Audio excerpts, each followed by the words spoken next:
What's up, Miss Precious? What's up, everybody? Hey, it's a beautiful Wednesday, man. Middle of the week. So, yeah, Yes. got some good news yesterday, so I'm excited. Yeah, Oh, there you go. congratulations. Whatever it is. Appreciate it.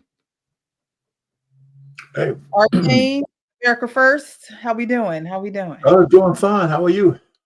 I'm doing I'm doing good. all right. Can't complain. Just hanging in there. Get my Okay. time in, putting some time, good time into the day. That's all. Okay. All right. Frank. Yo, yo, yo. What's good? What's good? How are you?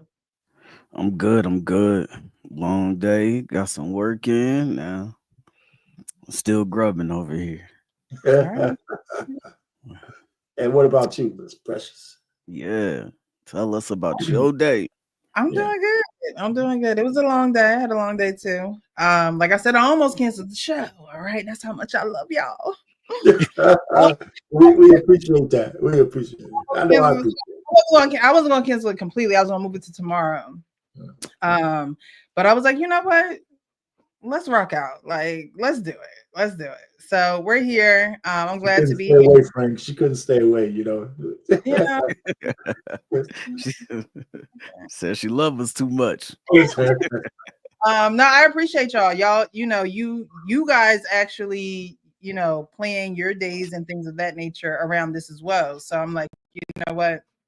Let's keep it on the same day. Let's keep it, as scheduled. I'm not going to change anything. And so we're here. So tonight is going to be about the men. Okay, it's going to be about y'all. I have a few clips here that we're going to get into. The last clip is actually what the thumbnail is about. The man who says it was his fault or he caused his woman to cheat, and we'll get into that. But it's going to be, the videos are kind of going to be revving up to that video, and pretty much we're just talking about men and how you guys grow, develop, all that good stuff. Not necessarily biology and things of that nature, but your mental and how you go about your daily things that you think about and things of that nature. But before we get into that, I do want to get into the chat here because we got some folks tuning in. J Dub, formerly known as Jeffrey Woodland. Good evening, good sis, Precious, the panel, the chat, and the mods. Getting real juicy vibes for this one. Yeah, we're gonna get into it. We're gonna get into it. Champs in the chat, hit that like button on the way in. Yes, please hit the like button on the way in, guys. If you're in the live chat, get out of the live chat and just hit that thumbs up or hit the thumbs down. Do something. It don't matter to me. It doesn't matter to me. But you got to do something so the algorithm knows that we're going live and people can join this conversation, because I do give you guys the opportunity to hit the link and join the conversation. Tonight's going to be a little bit like a barbershop kind of talk. But if women want to chime in, you definitely can. If you want to ask questions, you can do that. If you like to participate in the chat, you can do that as well. Everything here is open. Just make sure you're respectful, because if you're not, you're getting kicked out. Okay. All right, J Dub, we back to you. Champ Talk Reactions, giving them some love, marriage, politics, and sports. Another good informative evening with the real Precious. We're gonna try and make it as formative as we can. You guys are, I mean, it's going it's going to depend on y'all. It's going to depend on y'all. Okay. Now I need my fix weekly. Don't use those words now. Fix. Hey J Dub. Hey J Dub. All right. So we're gonna get into it. We're gonna get into it. All robots are welcome. All right. If you're sitting next to your robot, all right, I'm gonna pause because we need to hear the real men talking tonight, ladies. Okay. I know that robot been kicking that AI information to you. I know you've been putting your conversations in them chat GBTs, wondering what to say to them. But tonight we're going to talk to some real men, okay? All right. And we're going to get all types of perspectives. Not saying that everybody's perspective is Bible or it's absolutely correct, or it's their perspective, it's their life experience. And like I said, you're more than welcome to join the conversation, to add your life experience, because maybe somebody needs to learn from you. So the live will be open for you to do that. All right, so we're going to get into the first video. Now, I saw this video and I watched it, and I've seen. I'm not sure what this man's name is. I don't watch a lot of his content, but I do see when things pop up with him, and he's trying to make a point here. And there's another guy who pretty much does not co-sign what he is saying, and so much so the interview pretty much kind of stops after that. In this clip anyway, I got to be honest and say I didn't watch the whole thing, so I don't know if it ended all the way, but in this clip that guy was like, yeah, no, I'm not feeling it. So I'm gonna get you guys perspective because he had a reason on why he wasn't feeling it. You ain't a man, bro. You not a man no more? Bro. Off the rip? I'm gonna rewind it all the way to the beginning. I'm not sure if that was the very beginning. What you say and what you do don't add up. You ain't a man, bro. You not a man no more? Bro. Off the rip? Or rip, bro. The second you say, we gotta go back to that. This is old school shit. You got a woman in your life and you say, yo, babe, I got this. This is getting done. We talking about black men now. We talking about, I'm gonna pull this because this is important for fucking men, black men to understand. Stop saying shit you ain't gonna do. Yeah. You heard? Stop making excuses. You tell this woman the first time is the only time. I agree. Huh? Yo, babe, this is what I'm gonna do. That's it. 10 years from now, you still doing what you said. You only say what you're gonna do one time. Ain't no excuses. Ain't no justifications. Ain't no, hey, baby, you know, keep your fucking word. Why you saying you gonna do it then if you ain't gonna do it? Your babies ain't gonna eat tonight because you too much of a pussy? Huh? Your babies ain't gonna eat tonight because you too much of a coward? Your woman can't be protected. She can't trust that you gonna say what you mean and mean what you say. You fucking liar. You can't. Fuck is you talking about, bro? Why is we sitting here trying to act? This shit is easy. Be a fucking man. Right. Have honor. Stop being a fucking liar. Don't act like you fear God, but you really fear man. Don't act like you. Yeah, I'm gonna just stop it because I'm not gonna sign off on this interview. I'm gonna be honest with you. I'm not gonna sign off on that because the energy of the whole entire conversation, a lot of what you're saying is very valid, but I can't say that I agree with the. You don't have to. So just watching that, what vibes did you guys get? You're men. So what vibes did you get? And why do you think the second guy stopped him from what he was saying? These guys are eating, so let me Nah, hey man, my bad. I'll go first. These guys are eating. I had to finish my dinner real quick, man. Him and listen, I tell you what. First of all, he wasn't fundamentally wrong, but when you give your word that you're going to do something, it's not just because you're doing it, saying it to a woman. Mm-hmm. You're supposed to do that shit no matter what. If I'm on my job, if I'm talking to a kid, if I'm talking to anybody, if I say I got to get something done, right? Maybe maybe the time frame might slip, or I won't tell somebody the time if I'm not certain. But he made it about you being a man making some kind of promise to a chick, and that's the only problem I didn't like.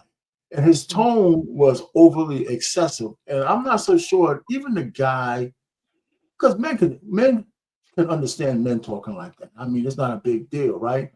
But it doesn't make for good conversation. The guy dropping F-bombs and all this stuff, you know. And I think that just kind of turned the other dude off because he wanted to have probably a civil conversation. Mm-hmm. Even if the point the guy was making is something you can get with, it wasn't conducive for a good or a good kind of conversation around that. That's my feeling for that guy. Because I don't think he was fundamentally opposed to what the guy was saying. It was just the way he was saying it.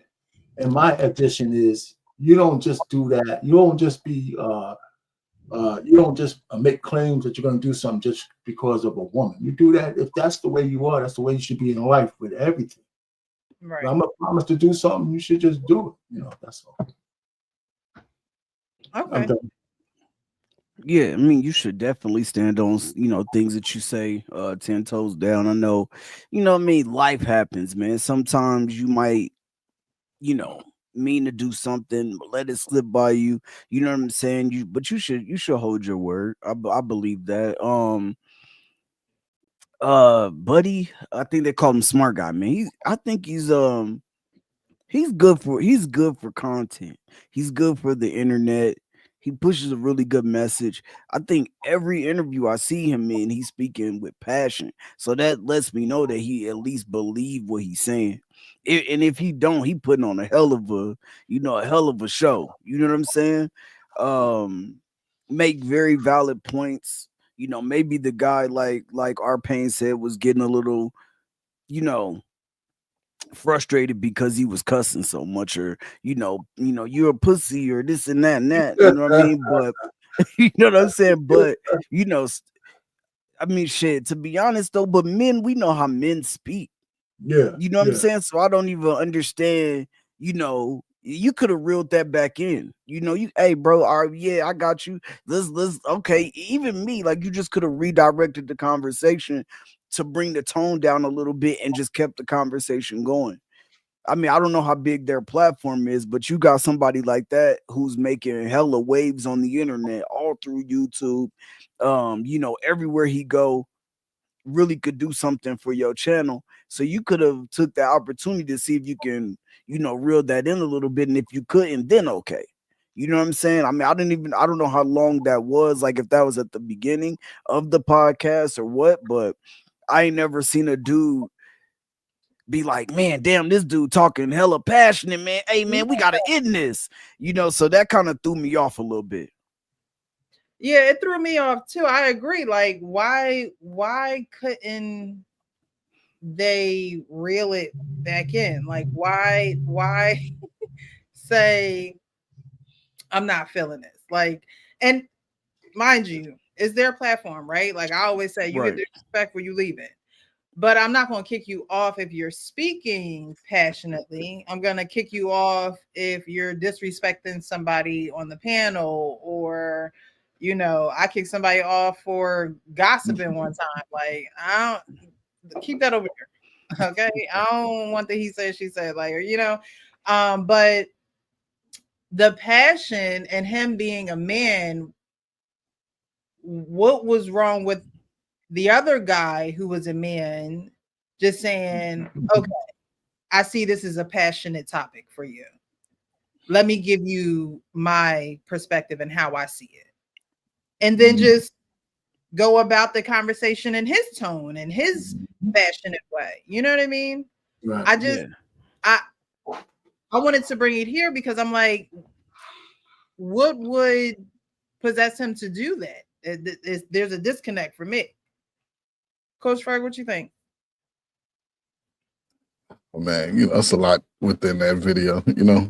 I'll say this before I get my answer. Listen, if it ever comes to a point where I want to make money, I'm gonna stop talking to you guys. I'm gonna start talking to the ladies. Simple as that. And we've seen a little bit of this last night. Just because a guy says things passionately and put a lot of animation into it, because we can animate, it doesn't necessarily make it right or wrong in a sense. It's just his perspective. Now, I would need to know a little bit about him if he's in a relationship or married, because to me, that would apply to me and my wife more than anything. I've told some girls that I was dating or whatever, yeah, we're going to do it, but they ain't necessarily get around to it.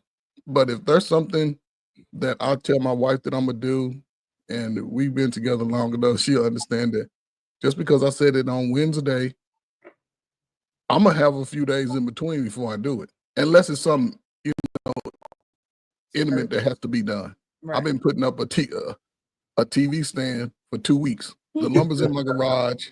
I ain't even, but she understands it's going to get done. TV's still been sitting in the box for 2 weeks. But, I guess but see, that's the grace that she allows me, and I allow her when she says she's going to do some things. We've been talking about doing something for the last 6 months. And I asked her today, she's like, so I'm not going to just, be like, oh, you said you was going to do it. No, I understand that it'll get done, but that's my wife. A girlfriend, depends on, I'm always required somebody to meet me halfway. Right. Really. I'll come and do your brakes. I'll tighten up the squeaky cabinet drawer. I'll oil your hinges. I'll do all that. But I need what you promised to give me. whether it's sex, whether it's some good time, whether it's a meal or whatever. But I just don't, again, I don't see why the guy got upset, because if it doesn't apply to me, I don't let stuff stick to me. Right. You know, he can say whatever, how he wanted, but it ain't the way I live my life. So I'm going to do it. You know, it comes down to having integrity. You say you go do something, and it's okay to come back and say, you know what? I know I said I was going to do it Friday, but I'm going to have to push it back a few days. You know what I'm saying? That's all it is. That's all it comes down to. A lot of times we borrow money and you might not hear from that person six months from now. Ever. But he spent 3 hours begging for the money. And as soon as he got it, now you a problem to that person. So, you know, it just to each his own. There's some things I just never put myself in. You know, it's hard for me to listen to guys 20 years younger than me. I ain't gonna lie. You know, but for somebody that age, yeah, it's good to have some integrity about yourself. You know, because outside of women, you tell a guy something and you don't do it, something may happen to you. May not, you know what I'm saying? You ain't gonna be able to walk away as easy, because guys be in their emotions about, you said you was gonna do it, you promised. But that's just me. So okay.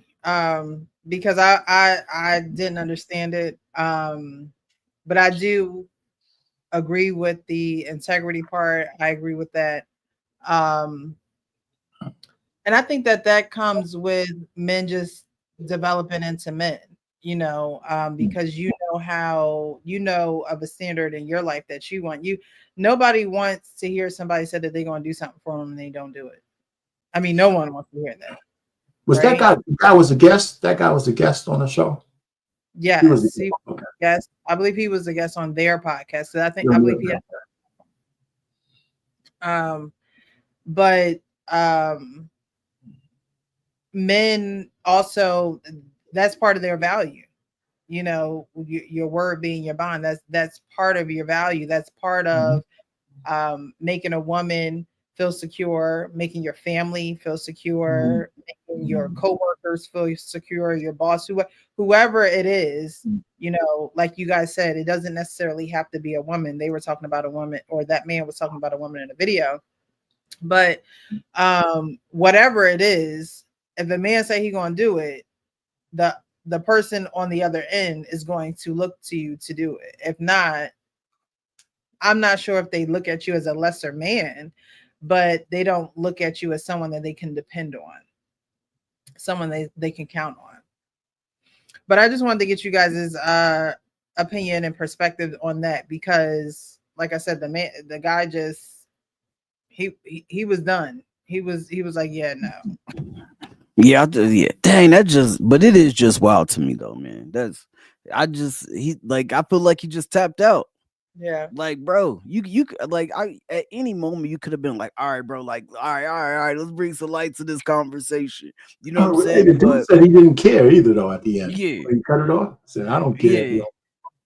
I mean, but it didn't seem like the He other host was bothered. Agree. I think he said he didn't have to. Right, the other host was just listening and taking in what he was saying. But he said that you know, I don't necessarily agree, you know, with your energy. And he was like, you don't have to. Right. And I feel like that's something that a man would say, like, you don't have to. Right. Because we all different. You know what I'm saying? We all gonna possess different things. We all gonna bring a different type of energy. I may be a little bit more, you know what I'm saying? I might hit you with some, you know, a little bit more jokes. Coach Ferg might be laid back a little bit more. You know what I'm saying? You know, Arpay, he go hit you. He go hit you with some off guard shit. You know what I'm saying? You ain't gonna know what he gonna say. He gonna start talking about P-Hub and robot sex and all of this. And all the toys that they got on P-Hub. I'm like, threw me all off guard. But you know what I'm saying? It's the fact of, you know what I'm saying, we should be able to be in a community where people talk and we're gonna have difference of opinion. We are different. We come from different backgrounds. You know what I'm saying? We were raised different, everything like that, man. So we had different journeys in life. So if you 25, your journey might not, your journey might not be there yet. But if I'm 42, 43, my journey looks way different than yours. You know what I'm Right. saying? So we gonna speak a little bit different. We gonna, the energy might come off, but the message is still the message. Yeah. It And one almost thing- I'm seemed sorry. like it was a little personal, Yeah. a little bit. Yeah. It felt like when he said, you don't do, you a pussy. It felt like he was talking to old boy almost. Or maybe he took it personally because he used that word. Like, we talk Yeah. about men here. So, Mhm. maybe the words rubbed him the wrong way. And he Yeah. before we take it there, let's just Right. you know how they say them fighting words? Maybe the way he was delivering the message seemed like fighting words. But usually that's not a man thing. We don't care. Usually men don't give a shit how you use a message. Maybe he was hitting a guy where the guy might have been delinquent on some promises he made. He just hit him and he felt some kind of way. He said, "Well, you talking like about a me?" payment. Yeah, or something. He said, "It sounded like you talking about me." Yeah. And to Ipane's point, one thing my father always told me, don't worry about the messenger sometimes. Just listen to the message. Right. And the way he was saying, because just like your show, and I've seen it 99.9% of the time, when somebody do a show, they do a thumbnail. They tell you what the topic is going to be. Mhm. This is what we're talking about in some capacity. And I'm sure they had a little rundown. This is what we're going to talk about. But his answer probably surprised the other dude, because a lot of dudes, they say they all this, but when it comes to them and women, some dudes just want to do what they want to do, because at 17, 18, they wasn't getting to do. Now at 34, 35, I can do the do, and this is how I'm gonna do it. I don't care about the other person's feelings. And I see that a lot in this space. Guys they crash out when it comes to women. Women Right. gonna be wrong 99% of the time. And if I say I'm gonna do something, eventually you have to do it. Yeah, it's true. I mean, or move on. That's where you at. Especially in a relationship, you keep. It's just like Arpane keep telling me, "Hey, Dre Ferg, I'm gonna give you a call. I'm gonna give you a call. Next time I see Brian Payne after the 5th time, I'm like, man, he just talking shit. Ain't called nobody, Right? man. You know what I'm saying? Why? But see, again, at some point, you have to pay up. Whether it's my word or if I promise to provide a service, I have to pay up. And we know, man, we'll be like, oh man, I ain't fucking with our pain, man. Shit, he just talking shit. And that's how men to do. The man will just cut you off like, let them know that he's just using hypotheticals here, of course. Right. Yeah, just hypothetical, man. I love our pain, man. I love our pain, man. He's like an older brother that I never wanted. No, Hey, Precious, I love our pain, man. Yeah, man. I support him everything, man. So for real. So do you think he felt like maybe he was talking to his co-host like that, because he was answering questions directly from him, like, nah, you a pussy if you don't, like, my bad, I keep saying it, but that's what stood out to me the most. And I think that's maybe like why he felt like, damn, the energy, like he didn't feel like he was just answering the question. He felt like maybe he was telling it directly to the dude who was asking him, like, nah, man, this and this. But that's the problem with a lot of these, 40 somethings and unders. They take everything, they attach everything to them.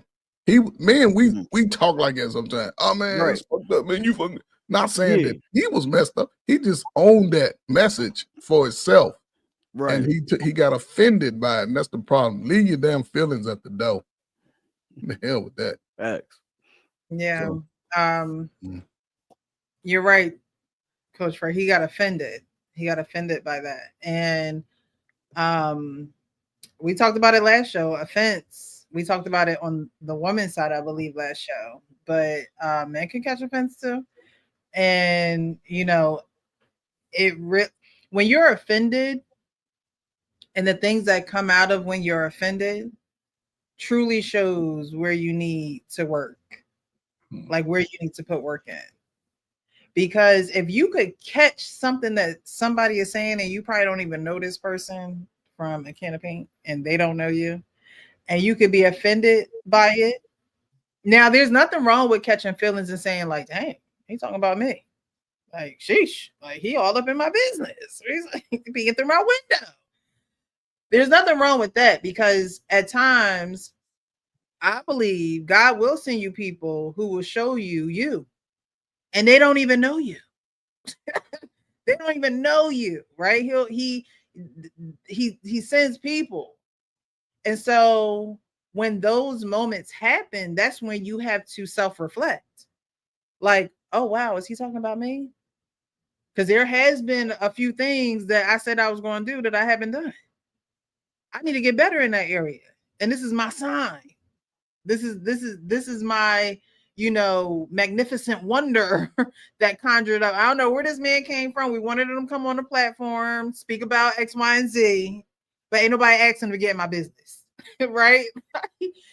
And so in those moments where you're offended, you have to say, oh, there has to be more room for me to grow here, because I'm easily offended by this. I can't even have a conversation about this. I can't even hold my water about it. It's like, oh yeah, no, I don't. And in those moments when you're able to talk through those things and get that offense off your back, then you could really see the direction that you need to go in, because he's still going to probably not do what he said he gonna do, because he don't want to have a conversation about it. Mm-hmm. And a general conversation about it. The conversation is not about him, but because you can't have the conversation about it, it's like, how do you grow from there? You know what I mean? Again, I understand not having disrespect on your platform, not allowing anyone to be disrespected, things of that nature. But when someone comes on there that you invite on there and they speak their words and they speak their mind, how do you just shut that down? There has to be something deeper, right? Usually women do that. And I'm not saying this is only a woman trait, because obviously men can do it too.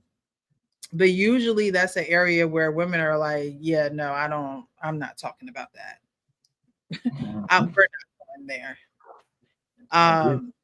So that's something that, you got to look at and be like, why am I so offended? Why can't I have this conversation? What about me am I not, tapping into to be able to sit across from a man and have this conversation with him? So I just wanted to get you guys' perspective on that, because it just seemed a little off, and I think we discovered why it was off. All right, so I'm gonna play this video. Again, these videos is a no, it's not a closed forum. You can join the live. Michael Green looks like he's linked in through somebody else's page, so you guys will have to drop the link for him on your actual page, because I realized that when people are linked in, and I put it because it's pinned to the top of my chat, but they're not watching from my page or my channel. Excuse me. So when they're not watching from your channel, the person's channel that they are watching on, they have to actually post the link. I put the link in the back chat, guys, because I'm not sure what page he's watching from. Yeah. All right. So we're going to go on to the next video, and we're just going to get right into it, and then you guys give me your perspective. There is a group that, well, I'll go into it after the video. A woman looking to have a man in your life, how do you know what you're looking for? Males look just like men. Yeah. If they're wearing the uniform of a man, how do you know you're actually dealing with one? Yeah. So the book was to get them to understand, oh, males look to be served while men look to be of service. Ah, okay. Far too many of our women get wrapped up in males because they're making the most noise, because they have the shinier stuff. Yep. So Too many of our sisters are actually looking for sponsors and not spouses. All right. So he said a lot in a little clip. But he talked about man versus male. And he says, you know, they could have the outfit on, the costume on, but how would you describe a man versus a male? Especially Arpan, you have 2 daughters, right? Mm-hmm. And we talk about it all the time. You know, they out here, you want them to be married, right? How do you describe to them men versus males? I would never talk to my daughters that way. I would say a guy, you know, if a man is grown, he's a man. He might just be an idiot. But I don't get into these distinctions like a man and a male. I think that's feminist woman talk shit. That guy's placating himself to pandering to women. A man, even if he's an idiot and he's still stupid, a knucklehead, if he's grown, he's a man. He's just not a good one. You know, so I'm not even going to try to make those distinctions. I think it's idiotic. If I was sitting down with that guy, I said, this philosophy that you're talking about is just bullshit. You know, I would tell my daughters that this guy you're talking to is an asshole. I wouldn't start to talk about what's the distinction between a male and a male. And the guy's an asshole. That's it. You know, and you know, so that's how I would answer that. So if I had to talk to this dude, because I seen him, actually I saw him last night. I saw it, you know, a clip of him on a different clip. We had women around the table, and they all excited because he's talking about male and male. You know, it's just bullshit. The way I look at progression of men, and we might talk about that. I think that most men have a period of time where they're just stupid. We used to call them knuckleheads, and you grow out of it, or you don't grow out of it, right? So, like I said, I had this thing in my head, and it sounds crazy, but I think all men go through a stupid time, and you either overcome it or you don't. That's it. You either overcome it, and the choices you start to make try to bring you out of that, especially if you start to look for goals and things to strive for. You can't reach those goals if you stay stupid. You know, you got to start making better choices, and that's it. All right, so there's no male versus No, not me. You know, if you're grown, you're a man, and if you're still stupid, just still stupid. Right. You either a man who do what you supposed to do, or you a man who don't. You know what I'm saying? You a man who do what you say, or you a man who don't. You know what I'm saying? You a man who take care of your family, or you a man who don't. You know what I'm saying? You just not I mean, I wouldn't say you are the cream of the crop. You a top notch. You a good man. You know what I'm saying? You still a man, but you just ain't doing what you supposed to do. You ain't doing what you supposed to do. You acting like a little boy, especially if you ain't taking care of your family, especially if you ain't taking care of your children. Like, I don't even hang around dudes who don't take care of their kids, because I raised my daughter by myself. I can't be around that energy. You know what I'm saying? I can't be around those type of dudes. And I just look at y'all funny, you know, and you know what I'm saying? I look at dudes like that funny, like, damn, bro. I mean, now, you know, there are some situations, you know what I'm saying? And I don't get into all of that, but if you willingly got that woman pregnant and then you just didn't want to take, you a clown to me. Because that kid needs you regardless of what your personal feelings. Like, she don't want to be with me no more. So, nigga, man up. Take care of your kid. And so that's the type of stuff like that I just don't rock with. I just think those dudes, they haven't grew up yet, but they you know what I'm saying, but technically they still a man. Okay, and the maturation process, right? So Our Pain says, "You a man, but you a stupid man." Right? They haven't grown up yet, right? And so, what is this process necessarily looking like? And it's going to look different for everyone, right? Mhm. But for the most part, what is this looking like? Because there, like you said, Our Pain, there are some men that's in their 40s and 50s that's That's right. so what exactly is that looking like? What exactly has to click for these men to Hmm.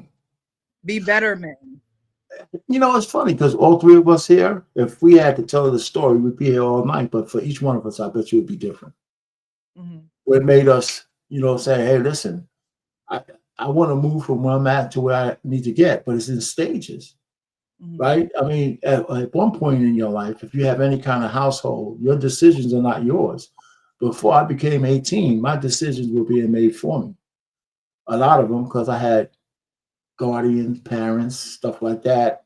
I just had to make sure I didn't go against a lot of stuff they said when I was out in the streets, because we were out in the streets when I was young.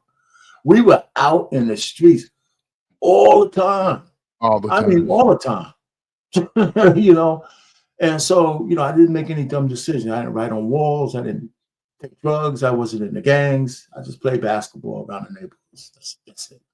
But what I knew was time to leave my house was because high school was ending and college was in front of me. And the thing was how I'm gonna pay for it, because I know the family didn't have no money, right? So how I was gonna do that? Those are decisions that came through my head on my own because I knew I had to move forward. So it wasn't like I was any great shakes. It's just like, what's the next? Right? Because the framework of most kids back then, you went from high school, if you went to college or trade school. So I said I did that. So I mean, those things click with me. You know what I had to do to go to college? I got a letter from University of Buffalo. Says we're going to accept you in college as long as you don't go to summer school. That changed everything for me that year. Oh wow.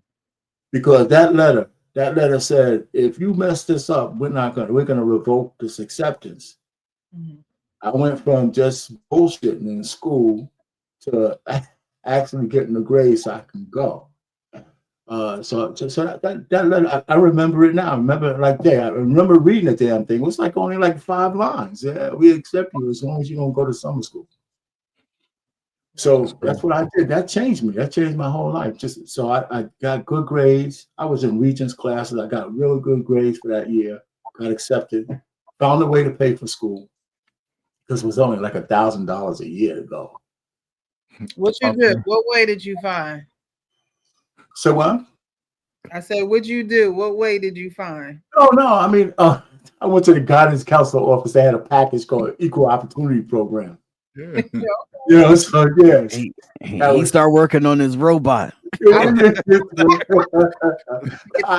a program that said if you didn't have your people didn't have money, because it wasn't really a race-based thing, it was a money-based thing. That's it. Right. So I got accepted to that program and was able to pay for my semesters in college, actually, and some money left over to spend. Okay, get that refund check. Yeah. So it was cool. So that's what I did. So all I had to do after that was stay in school. That's another thing. Once I got to college, I couldn't. Once it was almost guaranteed if I graduated, I could stay in Buffalo. I was in New York City. I could stay there. It's kind of funny because all you had to do was stay in school and you could stay in a program and the program would fund you through college. So if I blew that, I would blow everything else, right? So I had a blast. I identify, I believe, like all of us, even on the applications, it says, are you male or female? That is my anatomy, is a male. Right. But my behavior, I've always tried to move as a man. The day I graduated. Okay, I'm sorry. Are you going to say something else? We're going with this. No. But you said, what is a man? What is a male? Right. A man and a male. That was We thought My you was gonna anatomy say is something else. male. We thought you was gonna go Yeah, I to have to the- check the okay. box. I'm a Maybe I'm male. in there somewhere. But Okay. but when you fill out applications, it don't say are you a man. It says are you a male. That is my anatomy. That's what I identify with. If you put no diddy, but shit, when I lay on the table, they see hammer. They don't see, you know, Okay. they don't see nothing else. I thought you was about to hit other. Yeah, No, we didn't know what you was gonna say next, man. You know, but just by saying my upbringing with my parents, I had to move as a man. I was held to responsibilities as a teenager through my father. He made me do certain things outside the house that my sisters didn't have to do. You know, and my mother, she went from celebrating me on Friday to Monday, like, boy, what the hell you gonna do? Get your ass up. You gotta go get a job. Mom, I'm going to college. When you leaving? Next week. And from that point on, I took it upon myself to never have to go back home with my hand out. I've always wanted to be on my own, live on my own, and just work according to what the standards were of everybody else that was before me. And I didn't dismiss any opportunity that was afforded to me. I wasn't, you know what I'm saying? I didn't think about what other people would think about if I did this. I did it. And when I look back at my track record, I'm so thankful and grateful that I did. I got to meet a lot of great people, and I always respected them. You know, as a man, I'm not gonna shame me. You know, I don't have to curse a woman out to get her to listen to me. Right. And I don't know, you know, it's a different time, guys. They a little bit in their feelings, but me, as far as being a man, I'm still trying to be the best man I can be. I have 2 dogs and a cat and a wife. Hell, I was out shoveling snow today trying to be a man. I'm talking to myself. I could do this. Look, it was a little kid across the street. He had an old extra handle. I'm like, man, he ain't nothing. I'm over throwing snow, trying to throw it 20 feet, talking to myself. But even, you know what I'm saying? I take pride in the things that I've learned how to do as a man. My wife, she probably leaves the house 4 days a month. Other than that, I'm out doing all the running around.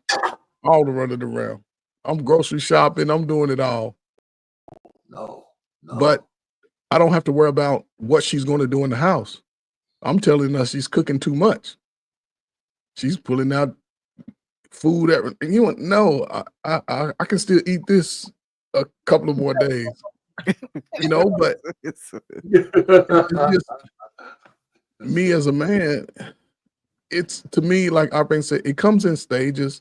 I used to teach young men that every 4 years, you need to be trying to elevate something about yourself, whether it's your physical self, your mental capacity, even financially, you know, which people try to run to first. But hell, most young people today, they get some money, they're going to blow that shit.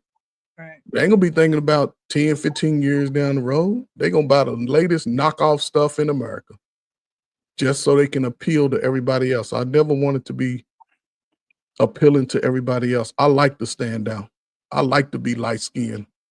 I like, you know what I'm saying? I just wanted to be that type of man that when I walk in the room, you have to grab your girl tight.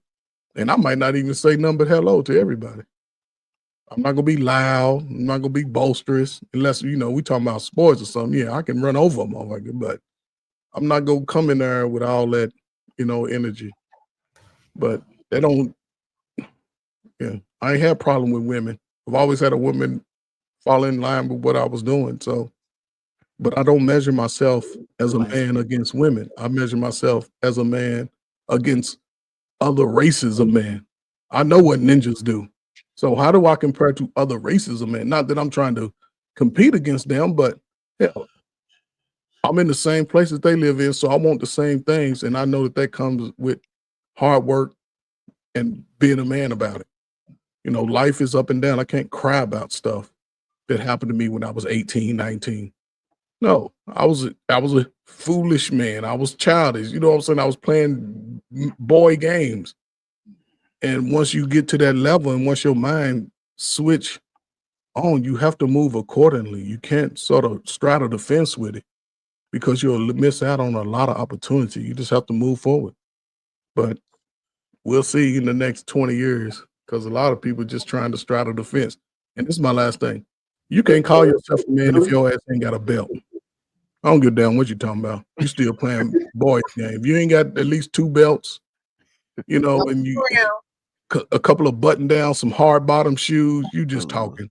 So, but that's just me though. I could be wrong. I think both of you guys are absolutely right, man. And like our Payne said, like him going to college did it, you know, him getting out the house, Coach Ferg getting out the house, you know, me going to the Army at 18, like, you know what I'm saying? Like that'll make you grow up because, you know, looking to the left and the right, you know what I'm saying, with that good E4, even, you know, that good E3 pay, and you trying to make it to from the 1st to the 15th, you know what I'm saying? You don't even got that many bills at that time. You know what I'm saying? You might got some car insurance, a phone bill, you know what I'm saying? And you still like, damn, hold up. Little Caesar pieces for 3 days before the 15th. You know what I'm saying? Because you know you ain't got that. You know, I'm dead ass. You just trying to make it, but it does something to you to where you're like, yo, I'm out on my own. I'm doing it. I'm handling my business. Like, I don't care if right now it's right here, because once I start getting this rank, I start moving up. Like, you know what I'm saying? I'm gonna have more and more money by the time this comes and things like that. I'm learning leadership. I'm learning how to follow. You know what I'm saying? I'm taking things from different leaders to turn it into, you know, to bring it into my leadership style, and, you know, throwing things out that I see that they're doing that I just don't rock with. I don't like the way that they move. And you start learning really how to just be a man.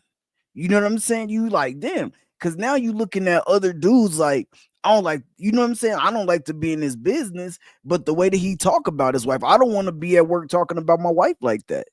You know what I'm saying? Or you know, a guy coming to work and being like, man, look at this, you know, now this girl is about to become your woman and you showing us lingerie pics. Like, bro, you moving crazy. Cause at the end of the day, you still around a group of men. Mm-hmm. Don't think that one of them won't knock your girl off. You know what I'm saying? Because everybody don't care about you like that. So you coming in here showing people lingerie pictures of your girl, you going down the wrong path. And these are just things that you just start to learn. You like, yo, I can't move like that. You know what I'm saying? When I get my family, the way that he moving, I don't want to move like that. And these are just things that you see, you know, and you learn them through life experience, and they help they just start to mold you, and then you start to feel it like, damn, I'm changing a little bit. You know what I'm saying? You don't know what it is. You just like, damn, like there's just some things that maybe I used to rock with, like, you know, messing with married women. Oh, when you young in the military, they be throwing it at you. Oh yeah, you messing with officers. You know you ain't, especially if they over you, they in your unit. You know you're not supposed to. But guess what? You doing it, and then you're like, damn. You know what I'm saying? But then after a while, you like, you know what, dogs? Like, that karma gonna come back on my ass. You feel me? Like somebody gonna be trying to rub up on my wife. You just start changing. Hey, white schools. He's turned him into a bobblehead doll over there. He's like, I was a young soldier, man, and like you said, when I went to listen, Fort Hood, salute to Fort Hood at the time. I know they done changed the name, but I'm gonna tell you something. When them soldiers go out into the field for 2 or 3 weeks, their wives are all at the NCO club, dropping it like it's hot, pulling you up to their house, fixing your breakfast, doing whatever, spending the husband's money on you. Yeah, so I've been through that, but I had to let that go, man. facts, man. Look, Really? sneaking you in through the garage in the neighborhood and Phil. Come on. Stop telling them yourself. No, Listen, I'm just no, but I'm No, just no, saying I had a that's just frat the brother way had- it I had is. a frat brother came home. He came home, caught his wife in the cut with a dude. He did 7 years. He did 7 years. Is He yeah. went, yeah. He they didn't completely Not get on my deleted. watch. Not on my 7 watch. years. He did 7 years, man. I tell you what. Dang. So, Shit's crazy. yeah, it got crazy. Crazy. Right. I just had one. I don't know if you was fin. I had one go back with Ferg said something about leaving home and not coming back. It's funny. I was in Buffalo and I got a job in Texas, and the money ran out, and I had to go home for 2 weeks. Just 2 weeks back to my old house. I cried like a baby because I felt like a failure because I had to go home and rely on the family. I had the job. I had a plane ticket to Texas, but I couldn't get down there until 2 weeks. The fact that I had to go home in the little bed that I had, when I was a kid and sleep in it in the room, man, I felt like an absolute failure. I said, how can what? After all this time, I'm still back home because it was ridiculous because I already had my future planned out. But just the fact that I couldn't bridge those 2 weeks. I wasn't stupid enough to just like sleep on the street just to prove a point. Right. But I went back home because it wasn't bad at home. It was just the thought that I need them. I actually need them. Yeah. I humbled myself. It was a humbling experience. It was good though. No, But I never facts. forgot. So I wanted to ask y'all before we move on to the next video, right? Y'all talking about maturing into a man and all that good stuff. My question to y'all is, when did you feel like him? Like, when did you start feeling? Because there's men out, y'all get to a certain point and it's like, I was chasing her, but I became him. So, like, when is that moment where you felt like him? Do you feel like you're still becoming him? Or there was a moment where it's just like, yeah, you can't tell me nothing. You gotta talk to the light-skinned brother first. Oh, that's messed up. Yeah. I felt that. Yeah, I'll take it. I felt that way at age 34. I did my time in the service. Then when I got out, I immediately went back to school, right? Because I wanted to finish my degree. And once I graduated from Mississippi State, I was him. I was him. I didn't let nothing stop me. This is a quick story. I got in. I don't know what was going on when I had to come back home. Like my mother was sick, right? So I come back home like, okay, I'm gonna do what I gotta do, take care of my mom, but I couldn't move in with my mom. I refused to move in. She's like, you come live with me. No, mama, you told me get out here. So I got my little place, right? And I don't know what happened, man. And I had to. It was something with I did something stupid though, but I had to go see a lady. She wanted me to go to a program. I'm like, listen, lady, I am not. She was trying to flex like she was a white lady, like she was flexing like she was smart. I said, listen, lady, I'm an educated black man just like you. I refuse to live under your authority. I went to school like you. I graduated. Matter of fact, you didn't join the military like I did. So you ain't gonna tell me what to do. And after that, it's like a weight lifted off my shoulder. And ever since then, I refuse to let anybody or anything stop me from doing the things I need to do and want to do. I just got my certificate from DeVry Honor Roll last year in web design. Nice. And it was hard because it's new technology, but I put in the work and I wasn't, I've had the mindset since then. There's nothing going to stop me from doing what I need to do and what I want to do. Okay. And I move on my own time. Me and my wife both are like it. We move on our own time. So I'm just blessed to be able to be in that position after putting in the work. That's why I tell guys, you got to be willing to put in the work. You can't complain about it and make up all these excuses why you don't get the results that you want without putting in the work. The game ain't gonna change. The game is still the same. People just think it's different because it's a different time. No, because like our thing said, when we was outside, we wasn't just outside reckless. We was thinking about the next step in life, what we're gonna do, sit around with each other and talk each other, you know, pass some shit, give each other solutions. Not just like, yeah, man, this fucked up out here. Yeah, we know that. That's why we trying to be better and get out of that condition. We can see it. But today people just make excuses. So yeah, I've been that man ever since I was 34 at the time. And I'm not looking back. Okay. I feel that. I think it was, you know, pretty much around the same age for me. Like my whole life, everybody knew me as one thing. They knew me as an athlete. Like from the age of 6 to 33, like 33, 34, I think I stopped boxing. And I mean, of course, like in those moments, of course, like throughout that journey, like I felt like I was the man in high school, like, you know, being the captain of the football team and doing all this. Like I felt like I was the man when I started boxing for the Army. I was one of the youngest boxers as far as experience, and just one of the youngest boxers on the team. I was the youngest boxer on the team, period. And I think I only had 15 fights. Mostly everybody else had about like close to 100 or, you know, 200, things like that. My coach just saw something in me and was like, yo, no, we keeping you. But so like that course, like it made me feel like the man. But when I got out of the military and I stopped boxing and I went back to school, got my degree, and just started making my way, bought my house, I just was like, damn, like, you know what I mean? Like I'm really out here like doing it.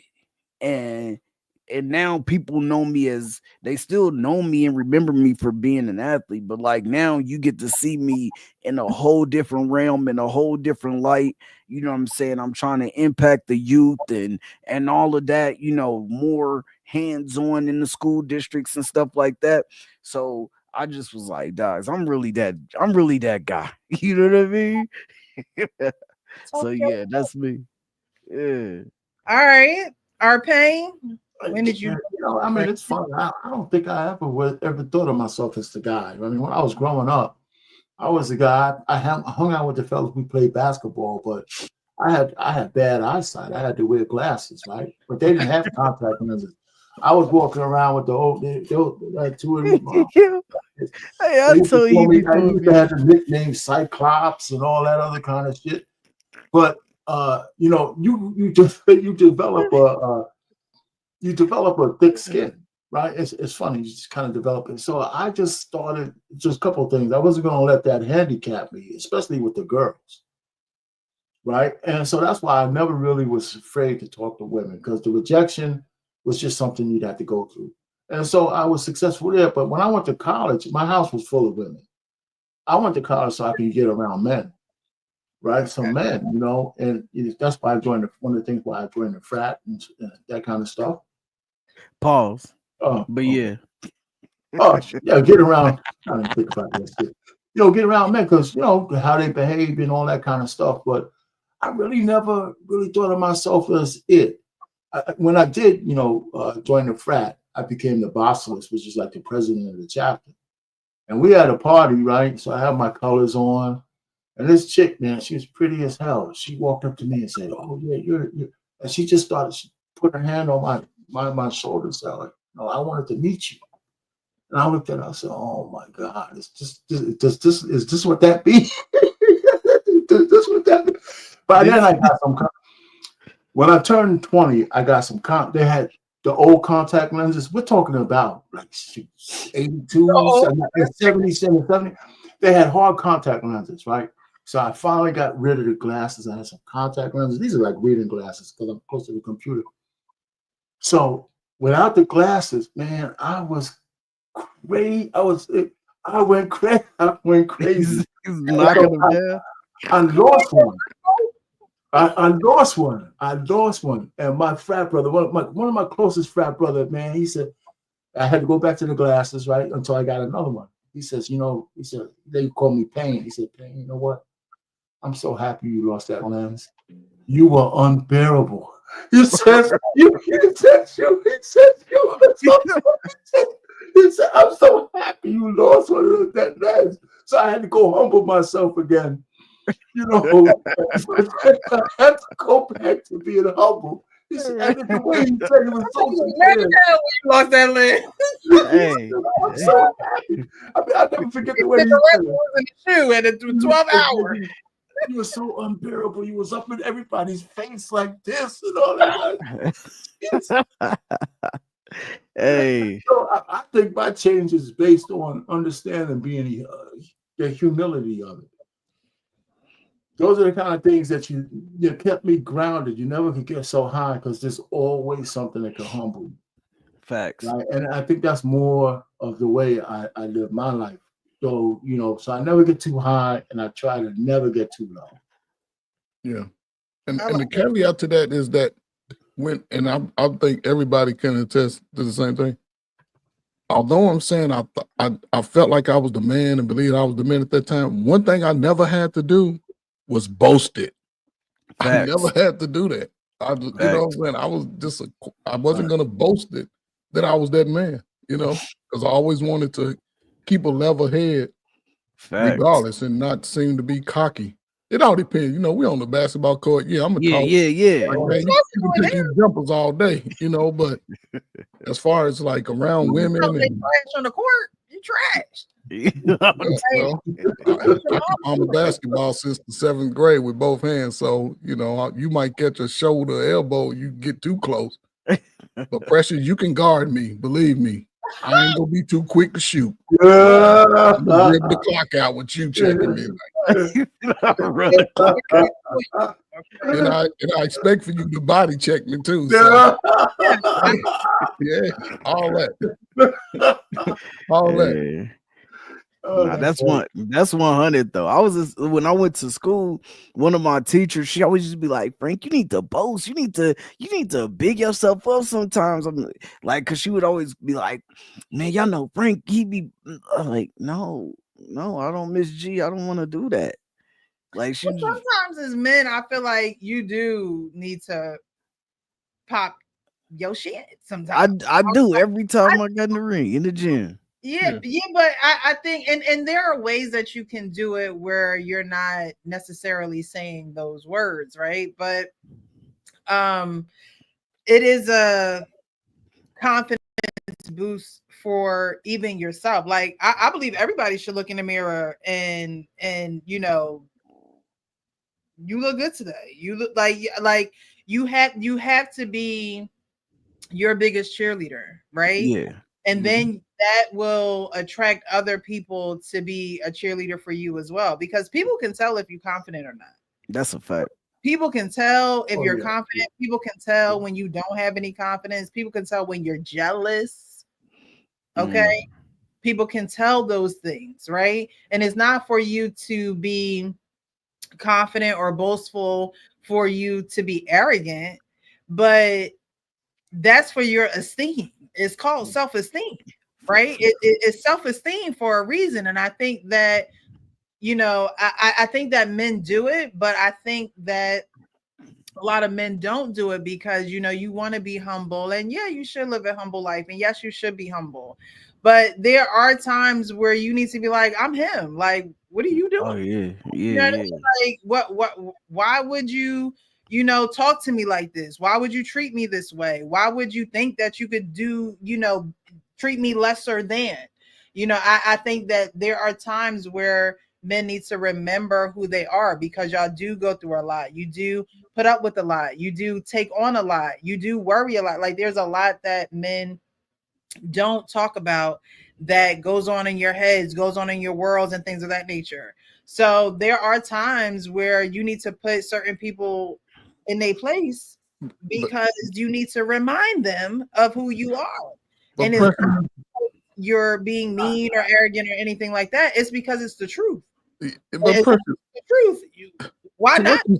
But to what you're saying, this is more of a recent thing with men. It's more of a recent thing, because when I was younger and all the girls that when we would go out and be around girls. See, back in the day when I was a teenager, right?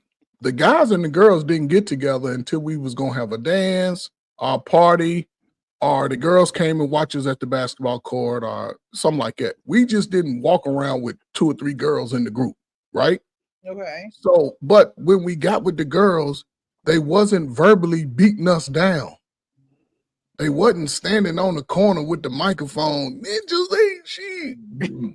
I had 5 sisters. None of my sisters ever put me down in the house. My father and mother never put me down. A lot of people are getting abused, verbally abused in the home, especially boys. Somebody made a great point last night. Boys don't have an advocate for the most part in the home when he growing up with a mom. It's the mom, maybe a sister.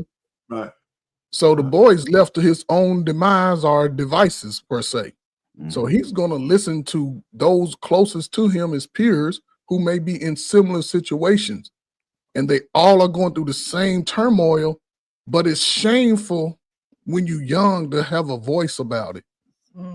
So a lot of guys struggle now when you see them as adults and they finally believe that they've coming out of that shell. That's when you get that savage dude like, F these women, I'm gonna get them all, I'm gonna sex them, I'm gonna move, you know what I'm saying? But for the most part, a lot of guys just don't get that confidence builder young. And the greatest equalizer to that is a father. Yeah, if a father can tell his son that he can do whatever, he gonna believe that shit. Right. But yeah, it's a lot of the guys more modern time because you're looking at, I'm like, what, 10 years older than Ferg, maybe 10, 11. And he's like 10 or 11 years older than Frank here or something like that, maybe 15 or something like that. So those are generational differences. Well, you're right. You said you're like 40, right? Yeah, I'm 40. I'm 40. Yeah, so I got a younger brother who's 40. Is he 40? Yeah, 40. I don't know, something like that. Maybe not that long. He's 50, 49, something like that. But anyway, but the point really is that today's guys have the troubles that you're talking about more than we did back then. And I think a lot of it is the expectation, but we have several generations of what we call fatherless kids growing up. From me to guys who are Gen Zers. It's a compounding thing. Even the women back then in my day would be different than what you would consider the modern woman now. And it's all programming. And some of it is, and a lot of it is self-inflicted wounds. So the guys are in a lot of hardship today because they didn't have that infrastructure. It wasn't like I had a whole bunch of mentors. It's just that everybody in that day I was in, we were all going through similar things, but we had parents, we had neighborhood watch, kind of, people, your neighbors knew each other. We had all kinds of stuff like that. So it's just, so I don't really envy the guys of today. All I know is it's hard to tell them that yesterday's problems don't have to be your today's issues. You can overcome those. So what are you saying though? Are you saying that the men of today they have an issue with? Men of today. Well, men of today, right? They're deleting themselves at higher rates. They're a lot. Here's the thing: we have generations of blacks. Let's just say black men and women who have been constantly told that they're victims of the past. Everything is related to the fact that somebody's doing you wrong. That's done you wrong. Your ancestors wrong. So you're a product. You don't have the generational wealth like the white man and all that. You know what? There's more poor white people out there than anybody else. Well, and so we don't focus on that. So we use a lot of these things, these anchors, these albatrosses around our necks to say we're so far behind that today I can't achieve. I think that's bullshit. But you can't say that to a young person because you got to they want you to be sympathetic with them as opposed to empathetic, right? They want you to get down in a hole with them and commiserate, and everything. I can't do that. I could tell you that, yeah, your life is different than mine, but that don't mean you got to stay where you are. You got 2 arms, 2 legs, you got a brain, you got all that kind of stuff. What do you want to do with your future? It doesn't matter what your past is. If you're working, you can, gotta have Well, 6 figures. So, like you said, right? You had the cushioning, the padding, the resource here Go ahead, go to ahead. to help boost your self-esteem, right? No. And you No, didn't. I mean, you're kind of couching it. Every black person today isn't a victim, right? The per capita income of black people today is greater than it was in my day. We got more educated black folks today than they did in my day, right? We have people. I just don't think we focus on the right things. Not just the person himself, but his environment. Right? The environment tells you too many black people focus on the fact that their skin is black, as opposed to the fact that this American society belongs to us as much as anybody else. In fact, probably more, because we invested more into it if you're FBA or ADOS than anybody else. Mhm. So, but we don't consider ourselves American enough.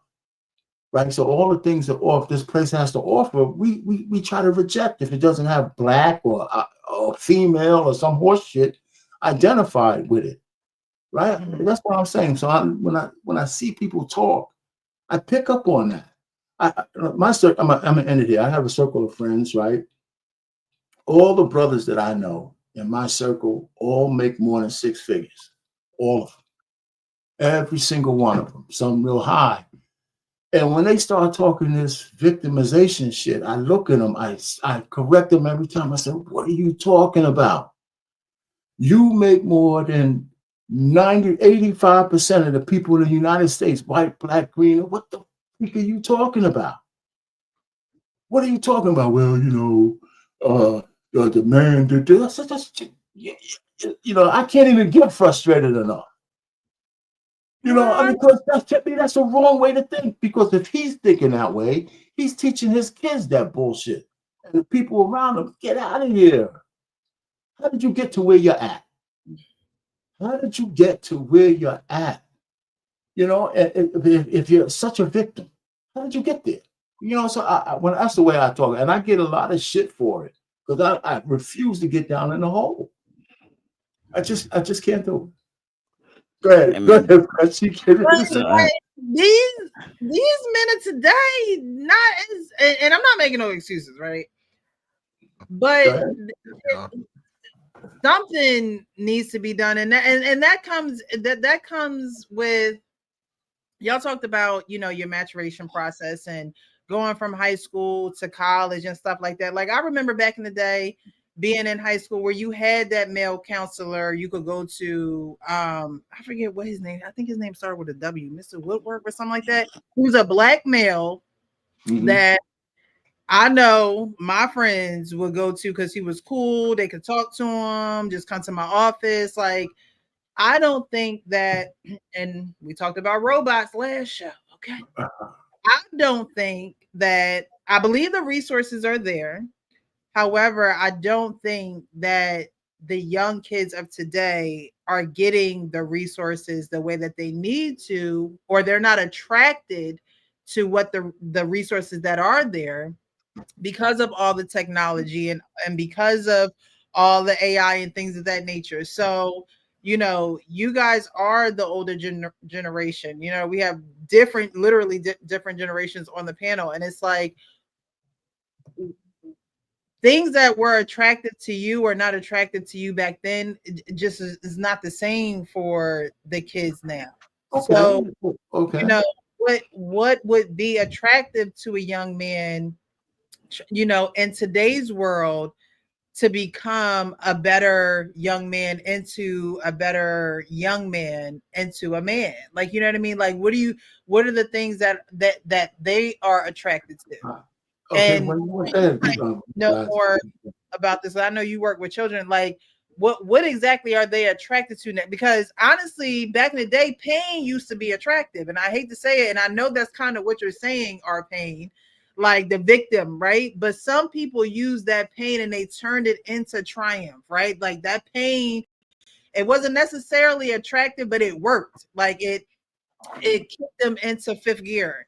Pain today with these kids, they not as tough as we was coming up. So that pain is going to kick them into overdrive. It's going to make them more depressed. It's going to make them, have that victim mentality. So I think I answered that, right? Because most people back then wouldn't let you wallow in it. They say you still gotta.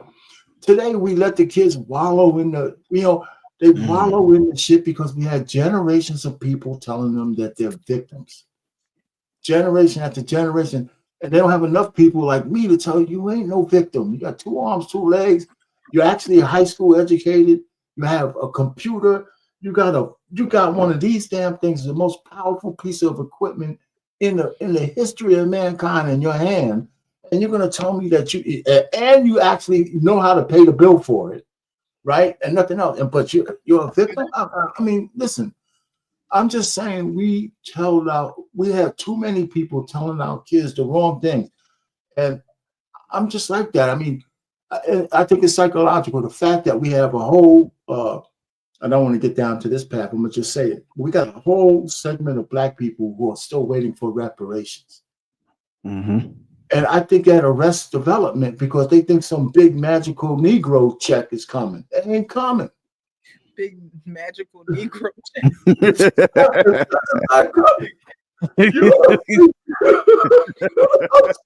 not coming. Hey, I'm just telling you. Hey, I don't know what else to say because I'm not aloof or nothing like that. I mean, I can sit down. I'm not going to go into it. I can sit down and tell people where I came from and where my family came from, how we lived, and some of these kids live much better than we did when I was 8 and 6 and 7.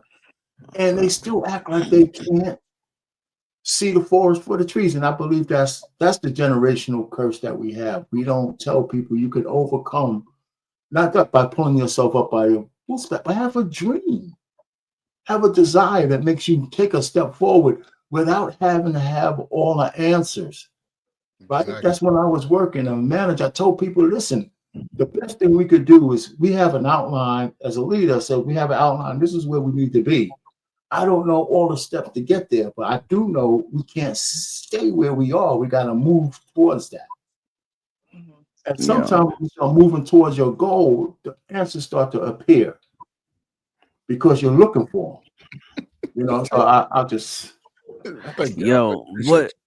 What I would say is something that Precious said, the mentors. Like when I was in school, I mean, because I was mainly raised by my grandparents. So my pawpaw was very stoic. He didn't talk. My grandma did all the talking. You know what I'm saying? He paid the bills. I'm the shack bully in this month. That's what my grandma always used to say. But my coaches, from the time I was 6 to the time I was 18, my coaches held me down so much. Then the Black educators, the Black male educators in our school district, Coach Shelton, who make your ass get to class. Oh no, hey, you out here late? Come on, we on our way to class right now. You know what I'm saying? He would be in the hallway blowing his damn whistle. The JV coach, he blowing his whistle the whole time. Get to class here, but. And then when I joined the army, like my army coaches became like those big brothers, like family and mentors and things like that. So it was just like, dang, you know what I'm saying? Like I'm around real men, learning from real men, seeing what the impact that these guys have. My ROTC instructor, Welvin Monroe, I'm talking about, he always was on our ass. He never let up. You know what I'm saying? He was an old E7, retired E7. He never let up, man. You know what I'm saying? He always made it. And he was one of the ones who would tell your ass the truth no matter what. And that's what, and it wasn't no participation trophies. Like if he gave me a compliment on the football field, I know I earned that shit. If he gave me if he gave me a compliment about what I did on the baseball diamond, I knew I earned that shit. It wasn't no, oh, everybody gonna get a compliment today so I can make y'all feel better type shit. You know what I mean? And I think that, you know, that's why I always advocate for putting kids in sports. I don't care if your kids don't like sports. You know, your son a little feminine and he like to paint. So what? Get his little ass out there on the football field. Let him be a little tough little joint. You know what I'm You can saying? paint on But Saturdays. right, he could paint his nails on Saturday. It ain't gonna No. be, you know, but at the hey, but look, nah, but for real though, I advocate for that because coaches be impacting kids so much, Big time. you know, from such a young age. And you know, I don't think the kids sometimes know it, but then when you bring your kid, your mama that got that badass kid that bring his son to practice, oh, what you did what in school today? Come here, let me holler at you. You know, he ain't even got no daddy in the home, but his ass about to run hills right now. You know what I'm saying? Oh, you was messing up. The whole team gonna run. You know what I'm saying? The whole team gonna run. You gonna watch. Now the whole team mad at you. You know what I'm Mhm. saying? Oh, Hey yeah. man, you need to chill. You know what I'm saying? And then you start hearing it from your teammates, and you like, damn, like I can get my boys in trouble, and these dudes are like my family. Like I gotta go to school and like chill out a little bit. You know what I'm saying? I'm like, I want to have more good days than bad days. Right. Yeah. Hey, yo, coach, look, I got 100% on my test today. I got that. Those are the things that immediately start happening. Right. You know what I'm saying? So yeah, man, I advocate for that. Precious, can I ask you a question? Mhm. Have you ever heard this statement before? He's growing up without a daddy. Mhm. The first sign of setting them up to have a victim mindset. Despite that, Yeah. and because most of the guys I grew up with didn't have a father, they Right. mama didn't make no excuses for their ass. They if they was a and this is prior to busing, when they started taking us out of the black community schools and sending us all around, that changed a lot too. Mhm. Because now, when we was in the hood, we was the most talented. We could out jump the white people, outrun them. They couldn't compete at all. We was winning all the championships, right? They Couldn't like, fuck so with now when they bust you, you driving past all the nice houses. Ooh, that's what I want right there, right?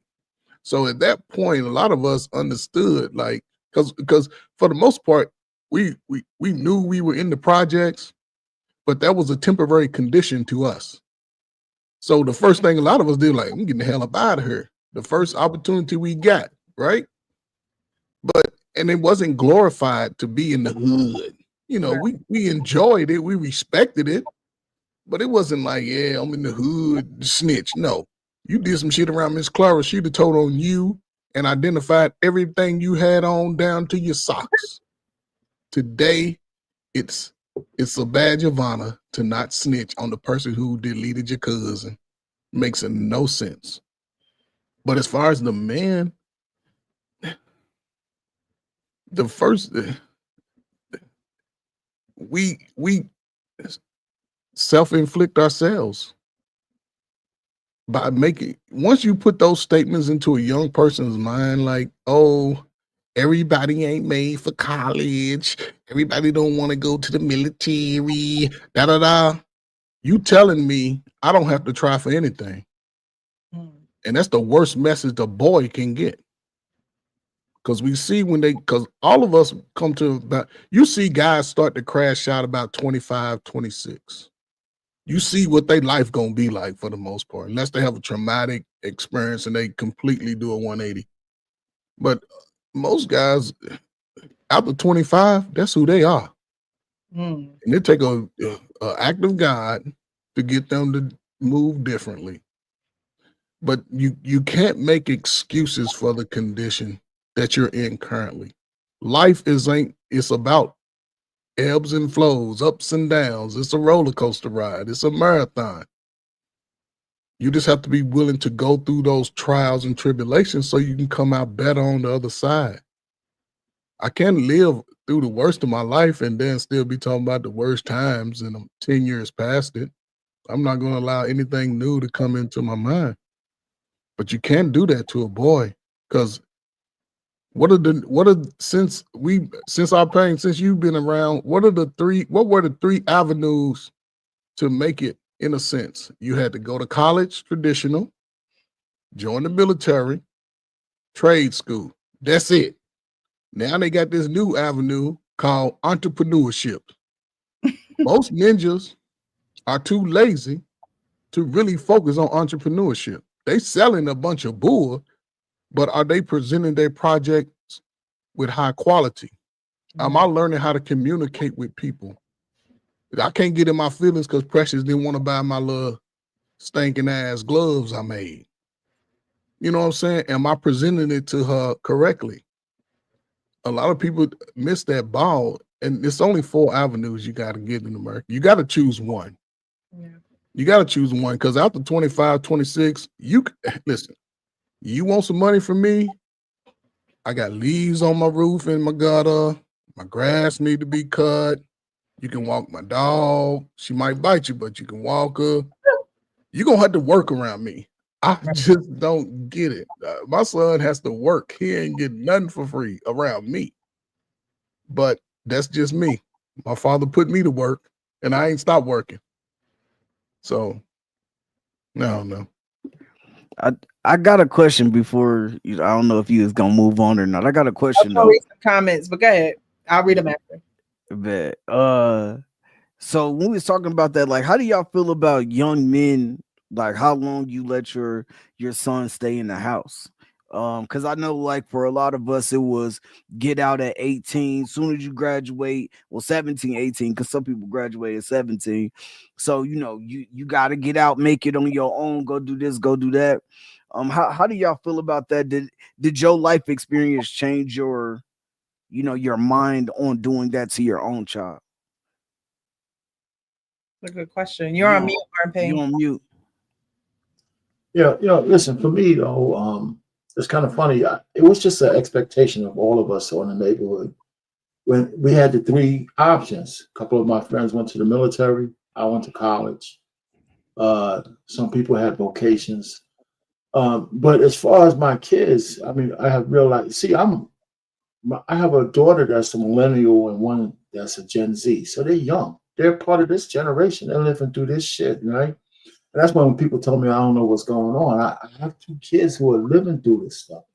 They ain't kids anymore, but they're girls. But even if they were boys, the deal was when they were 18, they were college bound because that's what I wanted them to be. That was what I wanted them to be. Right? And they had attitude for it. So boy or girl. So they went to college. But when they got out, both are working in a profession now, but I made them come home and stay with me. They weren't getting married. They weren't going to go out and just get an apartment. And the economy has something to do with that too. But they came home and stayed with me. And the deal I brokered with my daughters was that you don't have to pay any bills here. You don't have to do this, but this is what you're going to do with your money.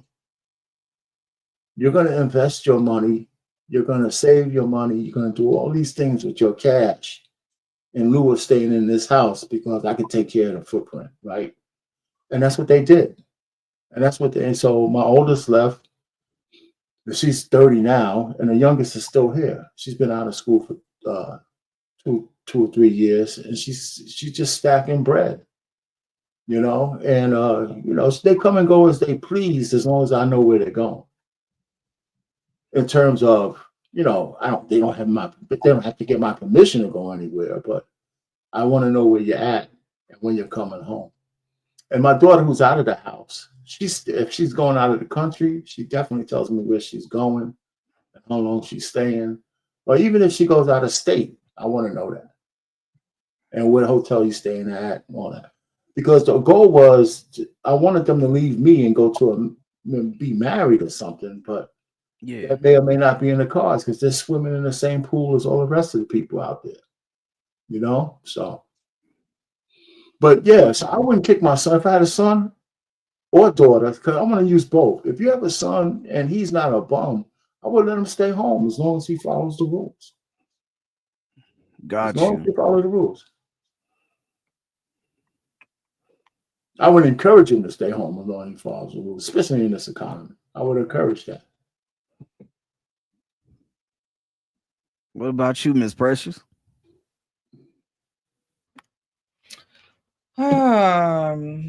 I wouldn't kick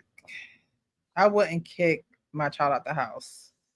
Now, I was the kind that didn't mind living on my own, and I think that came from college. So when I moved into college, everybody had two names on the door. When I finally got up to the third floor, the elevator broke as soon as we got there. We had to carry all my stuff up the 3 flights of stairs. Everybody, again, had two names on the door, and I only had one, right? Somebody like, where's your roommate? You need a roommate. Where's your roommate? You don't have a roommate, you need one.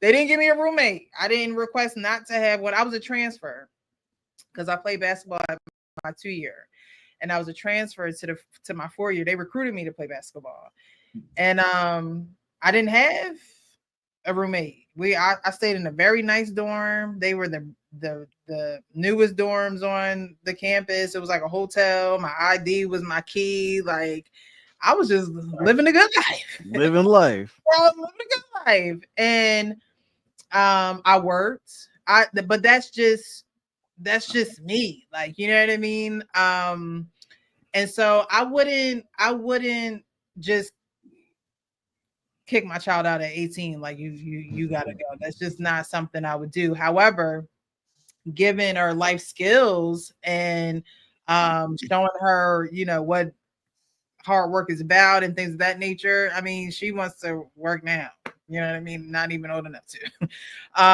But I don't know, it's just not in me to do that. If I had to do it again, would I have stayed home? I don't think so. But my life was a little bit different too. I also left home to figure out who I was. Like, I was adopted. So it was a different reason too why I left. Like, it wasn't just, oh, I don't want to be home and things of that nature.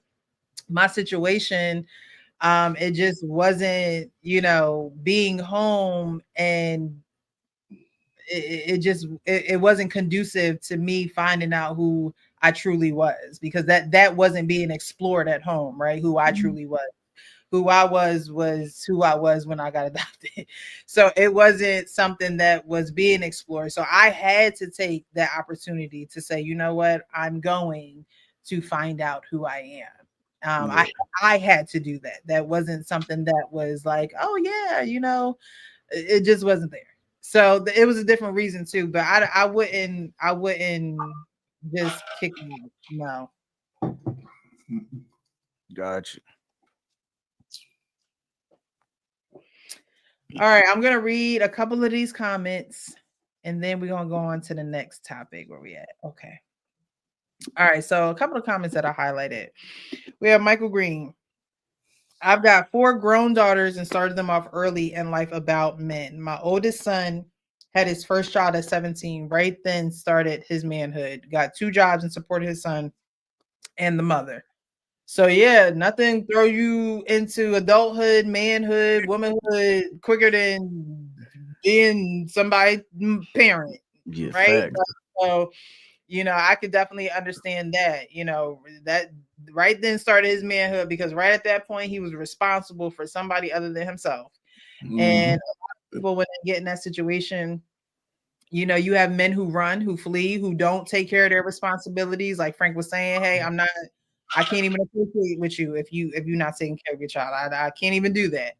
There are people who do run from their responsibilities. And then there are people who stay, who get overwhelmed and things of that nature. So, I'm glad that he has someone in his life, his father in his life, to say, hey, look, life, You a man now. You you a whole man. You have to do what you gonna have to do. Support your child and supported the mother. So it wasn't even, he had someone in his life that was guiding him in the right direction. And that a lot of times was missing in today's society. Lack of guidance in the right direction. Because of past, a lot of people, like Arpain was saying, have that victim mentality. My dad wasn't there for me, and my such and such wasn't there for whoever. And it's like, okay, well, what's stopping you from breaking the chain? What's stopping you? Other than this pity party, what's stopping you? And a lot of people allow generational trauma and things of that nature to stop them, and it doesn't have to stop you.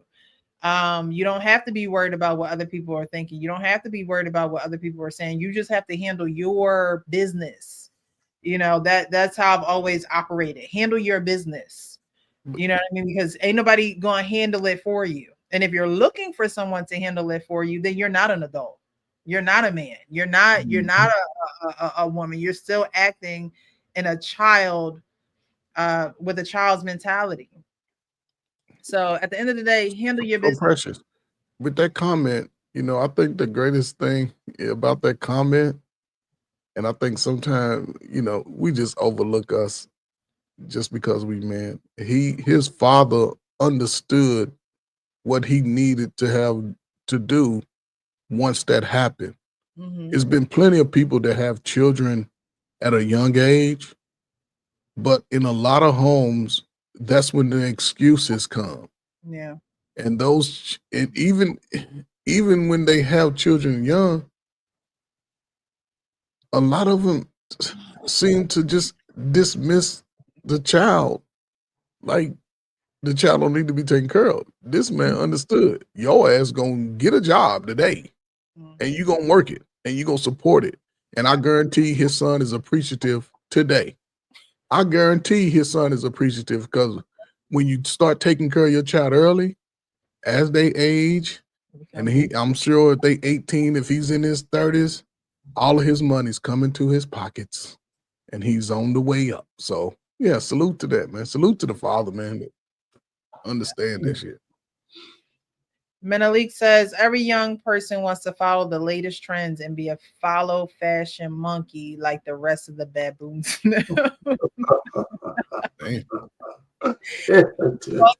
After my first of 8, after my first of 8 kids was born, I've been the shit ever since. Hey, shout out, Noob. Shout out, Big Noob. 30 grand. Hot ass. He was a hot ass. 26. He say I've been in shit since I was 23. Okay. After my first of 8 kids was born, okay. In the kingdom. All right. I know that's right. Melody says we got to break the curse from under the wicked spell chain around our minds, our pain. Yeah, it definitely is a thing. Change your mind, change your life, pretty much. Link didn't work. I don't know. That person is linked in from someone else's page. Really? Take out the little sign. I don't know. Shit. Huh? Uncle Stu, it's good to see you, Uncle Stu. It's been a while. Uncle Stu has interviewed me on his channel before at the Real Precious. Great topic. In the past 5 years, the economy has shifted badly. Things weren't the same as it was when I moved out of my parents' house. My son came back home a year ago. Now he out.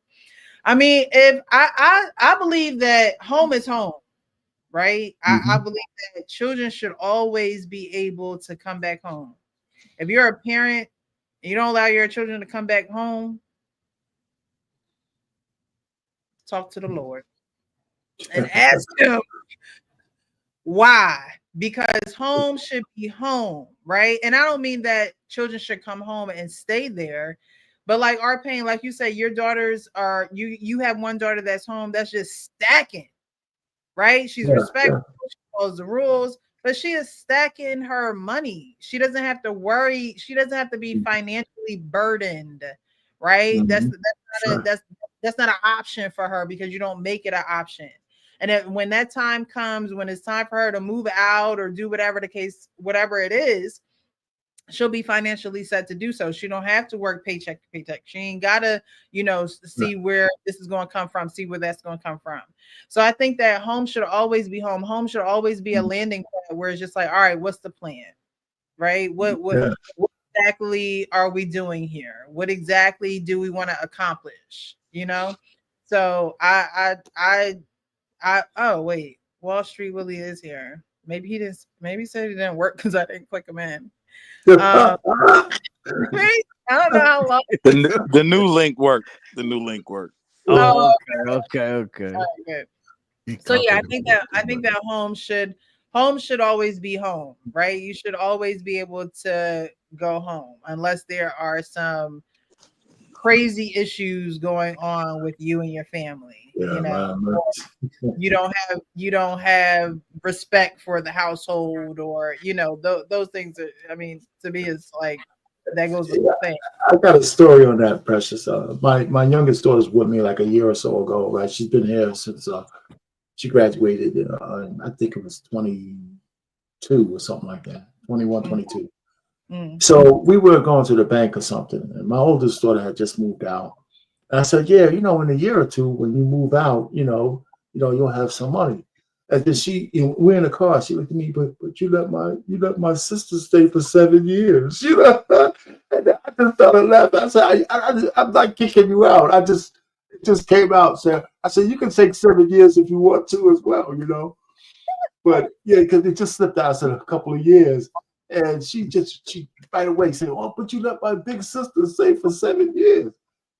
I don't mind. I was always felt better with them being here anyway. My daughter went to school within, one went to Rutgers, one went to NJIT, which was all close to where I lived, just as opposed to going out of state. I felt much better when I could just reach out and get them. They stayed on campus. But I felt so much better. If anything happened, I could just reach out again.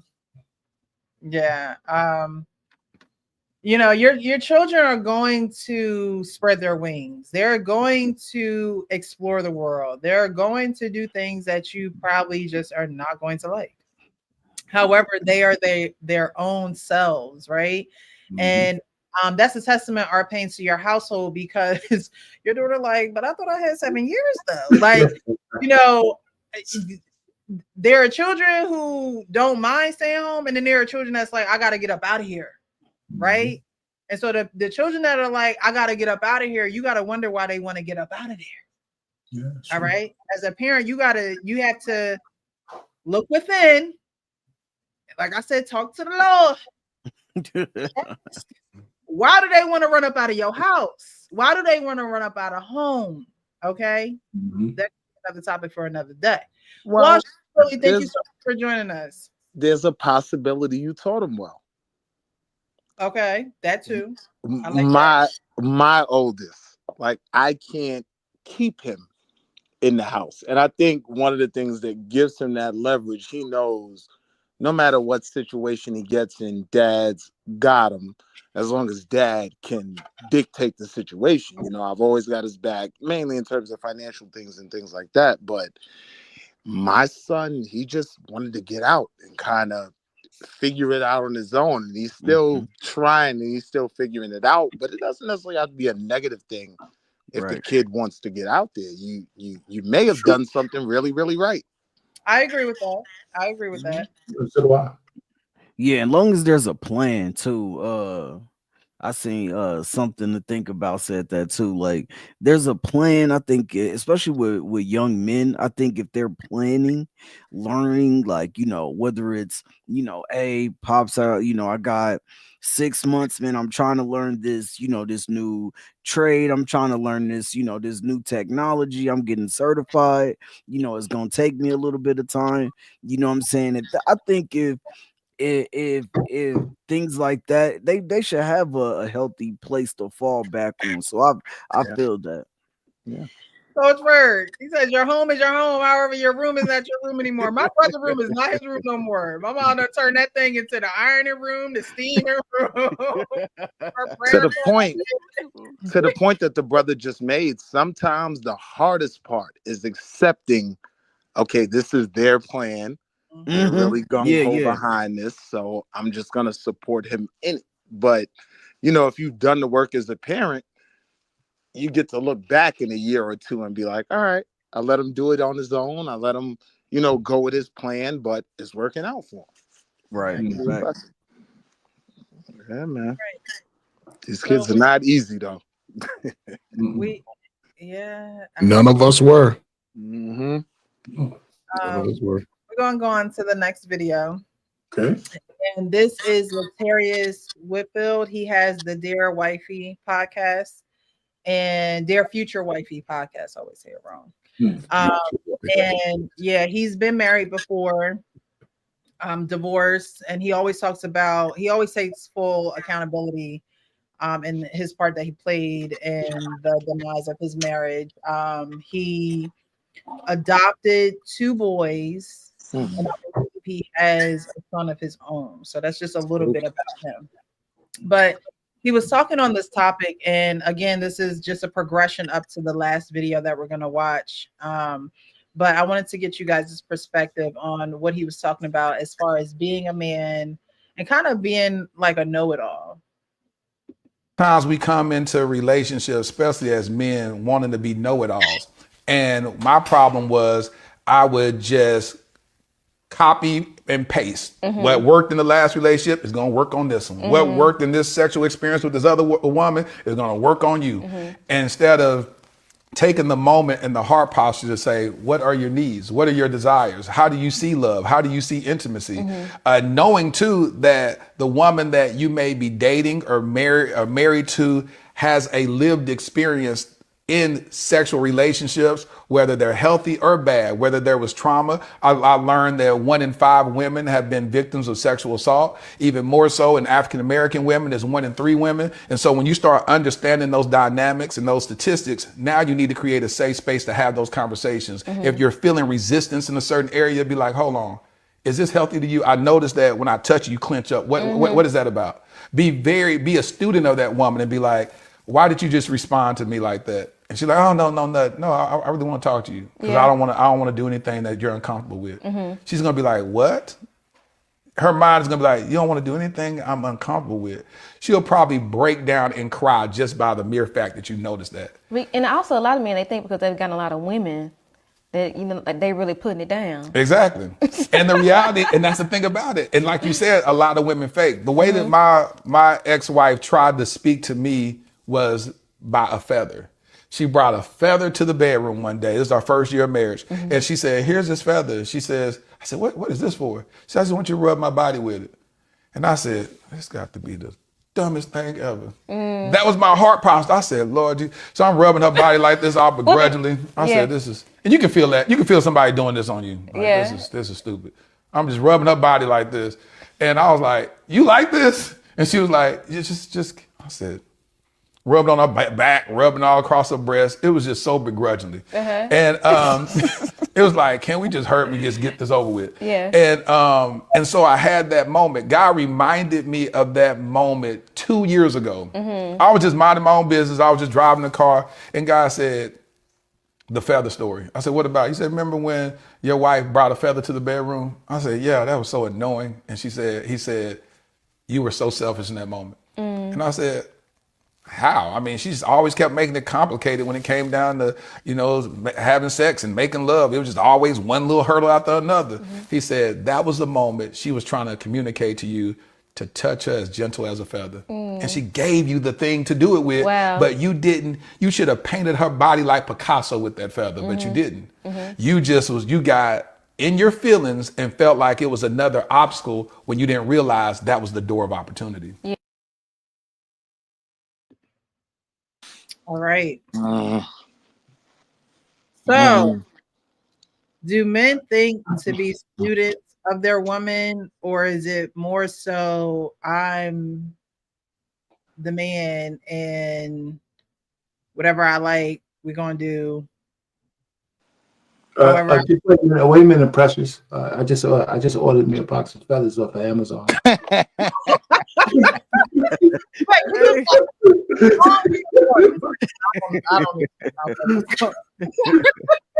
Hey, RP, man. But there was a show on Netflix. What was it called? Love, Sex, and Goop or something like that. And it was a show on how to be intimate with your partner. It's not necessarily, sex and things of that nature. It'll lead to that, but Right. it was ways to initiate sex without it just being the act. But in this situation, he talked about a lot of things. In the beginning, it was, I copy and paste how I am as a man is how I am with every woman, right? That's what he was pretty much saying. And then he went into, I wasn't a student of my woman. I had a wife who I felt as though used to give me issues when it was time for the bedroom time. Little did I know she wanted it done a certain way, and because I just completely thought it was stupid, I didn't take it serious. And the thing that she wanted me to do was a thing that could have unlocked, whatever, and their marriage and their sexual component of their marriage and things of that nature. So do you think that men are students to their women? Is it something that grows over time? I think listening to him, the thing that stuck out the most was begrudgingly, right? Like he used that word a million times. And when I put myself in that situation, if my wife gives me the feather, we lit. Like I don't think this is stupid. Like if she like it, I like it for her. So I'm gonna get on my head. I'm gonna do a handstand and rub your back with the feather. Like I'm gonna be engaged. One thing about sex in particular is it can be taught.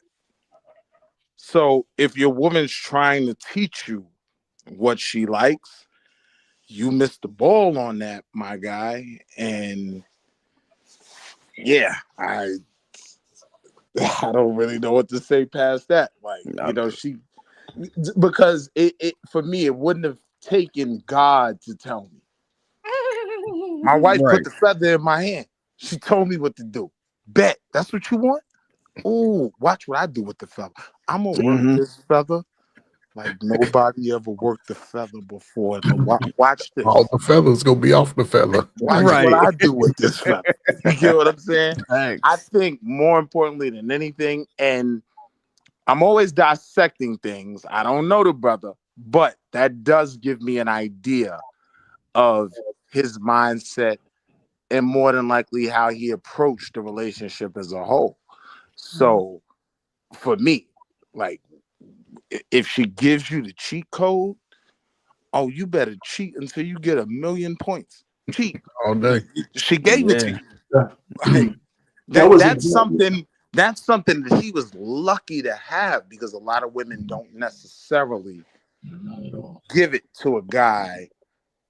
Some women just feel like we should just know. You should just know. Yep. You know, so some women just don't even want to put in the effort. But that woman put in the effort to say, here's the cheat code. Rub me down with this feather. I would have said, what? Man. Hold on. Let me sit on top of the headboard and rub you from an angle. So that was, that's the point you really made, though, was that feather was a metaphor for that whole relationship. He's probably the same way in almost everything all their interactions. She probably gave him the feather more than once. That's right. Yeah. Nah, you hit it on the head, Wall Street, man. Yeah, I think it take a while for you to understand that not every woman likes the same thing. You know what I'm saying? When you young and it's all about you, I'm just gonna get in here and I'm gonna do my thing real quick because I know how to beat it up. Like, you know what I'm saying? And I remember a long time ago, a girl said, "Yo, like, do you want me to come back?" Like, you know what I'm saying? Like, cause you trying to kill my shit, and they're like, I'm trying to enjoy it. And I was like, damn, okay, but like in my mind, I'm thinking like, but this is what girls like. Like the girls that I like, this is what they like.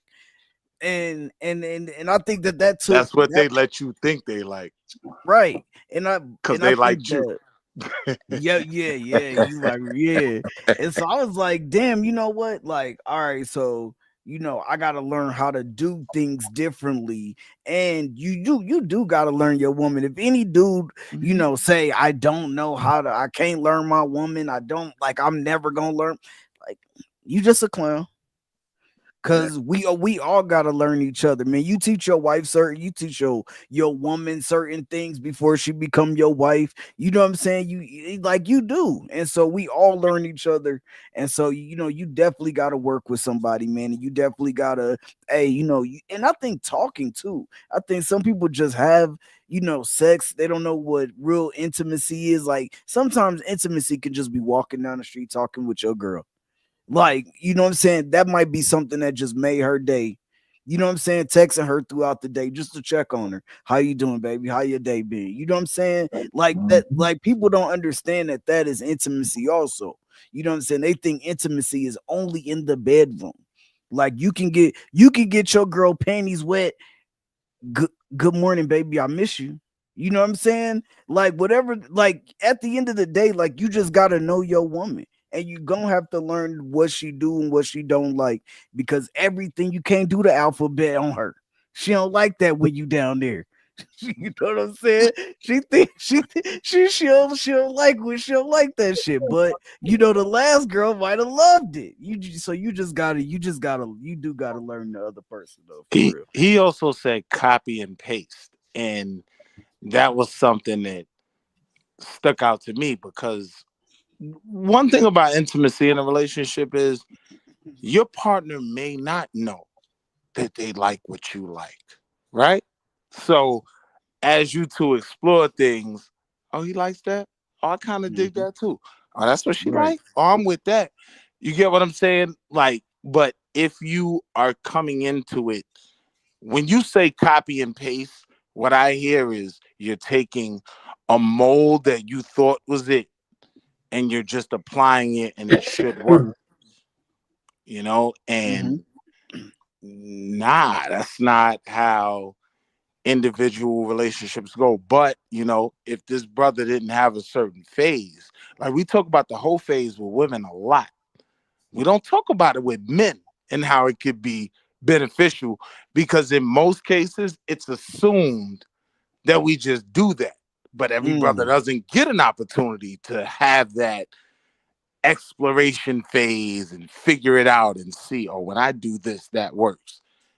So that when I'm looking behind the veil, that's kind of what I saw in him. Like, you just never really figured it out, bro. You know what I mean?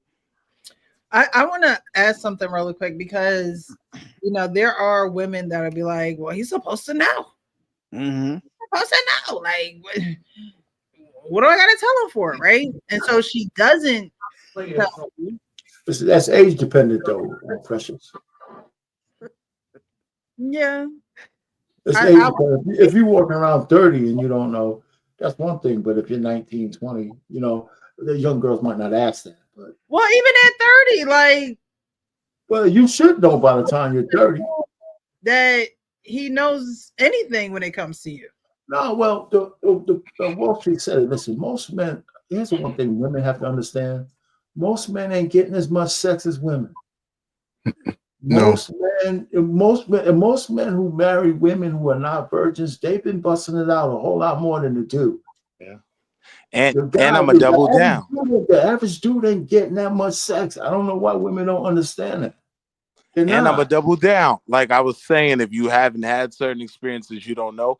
If you haven't had that older woman to teach you, oh, this is what we like, then you're not coming into the situation with that knowledge. You know what I mean? Talk that shit, Willie. Let's be honest, fellas. Y'all not being honest. Most dudes today They learning how to have sex through pornos, corn, whatever. Yes, Lord. Let's be honest, man. Yes, They're Lord. not going through that learning the person. They just seeing what they see, and they come in thinking that that's what they need to do. Yeah. And Yeah, every that's not woman done. is an individual. So could that be what Well- he's talking about in the video when he's like it's a copy and paste type of thing? Because if a lot of Yes. guys do grow up with the cornos, right? And that's what they're watching, then that's a copy and paste They're copying and pasting B Pumper. type Yeah, of I didn't get that from him. I think I didn't get that from him. That's probably part of it, but I would imagine he had some real life experiences. He was just treating every girl the same. And a Yeah, lot of guys will do that. You Yeah, know, and I I think he was copying and pasting. especially a lot of guys, you know, it really just depends on the man. But if you get some, a lot of guys treat all the women like, you know, this is my technique and I'm gonna use it on, if it worked on this girl, it's gonna work on the other girl. Right. But you know, Wall Street said something. If you had an older woman, I was lucky enough that my first girlfriend was like 3 years older than me. I was like 17, she About was it. 20. Talk about it. She wasn't that much older, but she was 20. She was experienced. Thank God she wasn't no real big super freak. And you know, do like exotic shit, because everything she told me to do, I did. But see, I that, did. So if she was doing some crazy shit, I might have been some kind of freak now. I'm glad she was like kind of straightforward and shit. I don't know. You but- got kind of excited for the robots, man. I don't know. and robots, I learned. hey, listen, I my learned by robot experience. days are over, man. If I was younger, I'd be like, shoot, I'd be invested into, you know, the robots. But what's even more valuable than that, though, when you're copying and pasting B Pumper, Mr. Monk, when that's what you're copying and pasting, that older woman will slow you down like, whoa, whoa, whoa, hey, Exactly. hey, whoa, that's not it. But And here's that's- the- Oh, it's not? Go ahead, What go you ahead. want Go. me to do? I learned early. Listen, man. The first time I had it, a girl asked me. I just did what I thought was natural. I got my little 25 pumps in, did what I was standing up. I was actually standing up the first time, right? And then that next summer in the 9th grade, I had a girlfriend. Again, she approached me. She told me stay out the school. I mean, she told me don't go to school that morning. So I'm nervous. So I'm moving slow. I'm thinking I'm doing the right thing. And I learned how to do what I needed to do without just rushing. So as I got into my in my 20s, I understood, listen, not every woman can take the hammer the same. Some you gotta, because again, when I always believe that sometimes my voice can do it. My voice can warm you up. How I touch you. I don't have to, what I'm saying, how I rub your neck. I ain't, I'm gonna grab your arm, touch your phone, I'm gonna rub you, I'm gonna do things to get you there. And I learned I don't have to rush to, what I'm saying. It wasn't saying I heard it on Colors. It was back in the 80s. He said, you don't run down the hill just to have sex, have sex. You walk down the hill. Get them all. And you take your time, and every woman is different. You know what I'm saying? I learned that early. So when I ain't gonna lie, when I was single, y'all wouldn't have wanted to see Coach Ferg out there. Y'all would have been mad at me because y'all mamas was going, your aunties, your girlfriend, your cousin. Freak Nick. Yeah, but I wasn't like, oh, I gotta, I'm gonna take my time because it's, man, it's just hard to explain. But every woman is not the same. And look, For me, I listen really close. And so to your point that all women aren't the same, when he says copy and paste, I'm not visualizing it, but I'm seeing, you get what I'm saying? You have just a way that in your mind you're set to doing it. And like I said, some girls might not have even been enjoying what you were doing. They just enjoyed you. So they dealt with it, right? Right. And I'm not saying that an older woman is mandatory, but they will tell you very, very quick, whoa, hey, Yeah, that's slow a fact. down, nephew. Listen, No, do That's it a like fact. that. And you learn these things. So now when you're dating back in your age range, God forbid, younger than you, older than R. Kelly level, we keeping it above board, right? Oh man. But what I'm saying is, Hey, you picking them learn up from certain things McDonald's. from an older woman, and you take that back to your age range, or you're the god. Yeah, no, that's a fact. You Hey, the look, King Kong Bundy. you cleaning up. Nah, but look though. I'm about to drop my cash app. They better give me some tips for these secrets I'm giving them. Hey, look, what all y'all are saying is right, man. Coach Ferg with the, a lot of us do, because when we in our teens, I think our pain was talking about real sex love when we was talking about that joint. You watching that soft corn shit, you like, all right, bet. But yeah, like once you get out and actually get the experience, you know what I'm saying? That's where two things can be true, because all you're doing in the beginning is going off of what you saw, and you think that it might feel good because you see it in the show and you like, oh, well, look at how she's moving. You know what I'm saying? So you just think that, okay, we done found our stepdaddy DVDs, and we like, you know what I'm this what they saying? like. Facts. You looking at the DVDs, BBD. You like, okay, big booty, what? And so you like, yeah, but then you but once you get out and actually get the experience, and I think the copy and paste thing too, like, I don't think it's just that, man. I think that even in a relationship, if you go from one relationship to the next relationship, you didn't learn nothing from your last relationship. Sometimes you just approach it, you like, well, we ain't together no more because she was this and this and this, and you ain't take no accountability. You're gonna go into that next relationship with the same mindset, the same outlook, the same everything, pulling up to the next person, to that and point, it's still gonna be a copy and paste. Yeah, if you're coming in thinking copy and paste, you're already not equipped with the mentality that's gonna please your woman, because copy and paste doesn't work for every woman. You get what I'm saying? You should come in with the mentality of, all right, I want to learn her. Oh, that's what she like. Oh, I like that too now. You get what I'm saying? And yeah. But I'm even talking about outside of sex. I'm just saying the whole basis that sometimes we don't look at self sometimes. So like, you might get out of a relationship and you don't really even think about what you did to contribute to the downfall of that relationship. You know what I'm saying? So you just go into the next relationship being the exact same man. I call it treadmilling. You just treadmilling. Like, you're doing the same shit over and over and over. All your relationships failed the exact same way, and it happens with women sometimes too. Like, a lot of times too. That's why women will jump from man to man to man. They ain't even take a chance to heal. You know what I'm saying? They just go to go. They don't look at what they did wrong, and that's sometimes, as men, we fall in the victim to the same shit. We'll just be like, well, that shit's over. All right, bet. This girl giving me some love. She giving me some attention. She giving me the box. Bet. I'm going into this the exact same, and you ain't do no self-reflection, no nothing.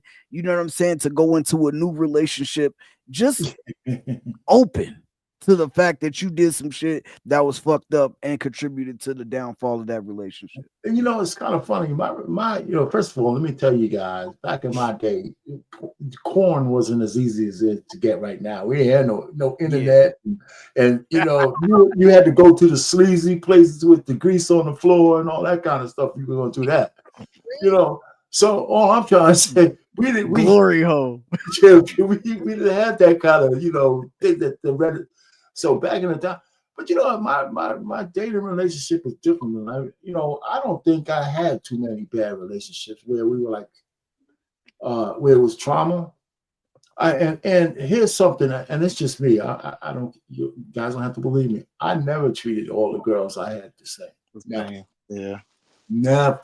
I never, because every new relationship to me was a new relationship, and I never was like traumatized. The only thing I would say is that, and this is what I tell guys: if you're in a relationship and a woman leaves you, my only philosophy is that you got to get back into the cut as soon as you can, because men tend to brood, you know. Yeah. And when a man's brooding over a woman, he becomes dangerous. I said, go get some, don't have to marry her, just go get laid so you can forget about this chick. You know why?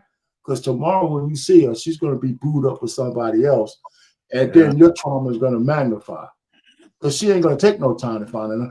So I tell guys, you can't sit down here and wallow over the lost love. That's where men become dangerous. Oh my God, you know, and hell no, man. Go get you some. But the manosphere is made of.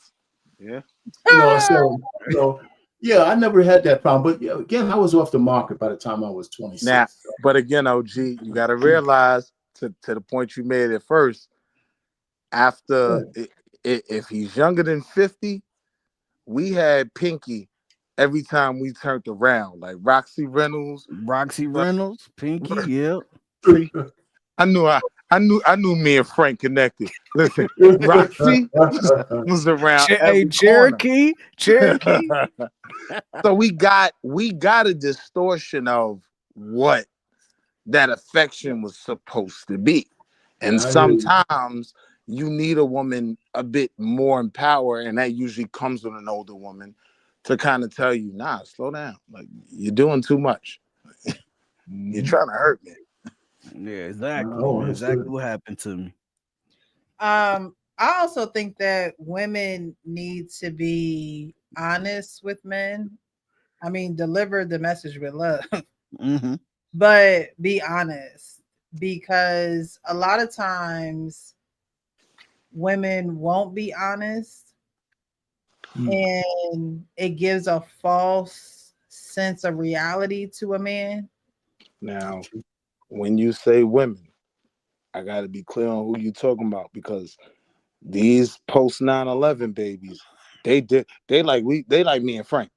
These post 9/11 babies done seen things on OnlyFans, and that ain't necessarily it, little sis. You gotta relax. You get what I'm saying? Like, so are you generationally it gets different. Are you saying that they're more bold now? Oh, these little Glorrillas? These post 9, I call them post 9/11 babies. My man gave me Glorrillas. These post 9/11 babies. Oh no, you know, I quit. I'm good, sis. Go ahead here. Take a couple dollars and just the Uber's outside. That's not even my thing. And older women will treat younger dudes like that. This is how we learn. You know what I mean? No, you go home. Just go home. Okay. Yeah, but y'all feelings, or they just saying y'all not doing it for, like, what do you mean? I mean, there's a level of toxicity, right? That we, as me and Frank, 40s, 30s, I ain't gonna put him in my age range. I'm gonna say, because the brother looks good, pause, but I'm gonna say 30s, right? Like, in our age range, we had a high level of toxicity that kind of dictated what we thought women wanted, right? Very similar to what's going on right now. Get them sexy. Don't get me sexy. Leave me alone. Like, I don't want that. Leave me at home. Leave me at home. So wow. I think I got my first dose of it when I got to high school, and the girl told me, I move like a nigga. I hear who I want, and that's just that. That way they can't treat me like a hoe. Like that, I picked you out, so you can't. Yup, I picked you out. Now you can't treat me like a hoe. Like I'm treating you like one. That's like she didn't tell me that, but that's just what she said. Okay, so they're I used to love to break that down. They're reckless with their mouth is what y'all are saying, but I'm talking about when it legit comes down to the sexual encounter. Like, okay, yeah, it comes down to the sexual encounter. I don't think that women are being honest with men, and a lot of it could come from the corn phenomenon, because those women can't be honest with the men that they're having sex with because they're getting paid for it, right? And so a lot of women know that there is some type of exchange that's going to happen between a man and woman. Like Coach Ferg said, you're going to have to meet me halfway. I ain't coming in there changing no wires, no tires, no, microwaves, nothing. Unless you're able to give me some type of, something in return. Now these sexy reds will let you know. Whether it's time, whether it's my talent, my pleasure, like whatever it is, right? So what I'm saying is that women aren't being honest with men, one, because they probably don't even know how to have the conversation with the man, other than being that brash and honest, like you act, I can't do it, I don't know those type of women that's just straight up like, that's what you can pretty much tell if you was on your A game with a chick or not, man. I mean, you can, I think you can. We know that women fake it, but again, if they like you and if they like you, you're gonna get a pass. You're gonna get a pass. But like, I like you don't mean I'm not going to be honest with you. Hold on. Let me finish. If they like you, they may not tell you anything, but they may give you another shot. That's not real. That's not. But that's I think I like him. But look though, that's not. But that's not the same as. The point is, if most women, I think if you're whack, they're gonna let you know. One, you ain't getting no more. That's number one. That's the first thing. That's the first thing. If you ain't no good, you ain't getting no more. That's a fact. Well, that's a tall tale sign, She just ghosts you. She ghosts you. I think many of them don't know what they want. Like same way when we were watching Evasive Angels, we didn't know what we wanted. We thought that was what we wanted. But look, but go. I was about to say, but approach the conversation as it's from a woman who actually what I'm saying is the same way me and you thought we wanted all that Evasive Angels, and then when it got normal, we liked that a bit better. I'm saying a lot of these girls out here, I don't really think know what they want. You get what I'm saying? Like they're seeing things online. Like now Facebook's been corrupted. Every other scroll is something crazy, and Twitter X, right? Maybe I'm just telling too much about my algorithm. Big bros, don't do that to me. Shani, can you explain that? Shannon Duncan says women think our feelings need as much protection as theirs, and in some areas, it does. It does, and that's okay. Is Shannon a man? I think Shannon is a man. I think that Shannon is a man. I think, and there's nothing wrong with a woman protecting a man's feelings, because honestly, I would want to protect your feelings, but still tell you the truth.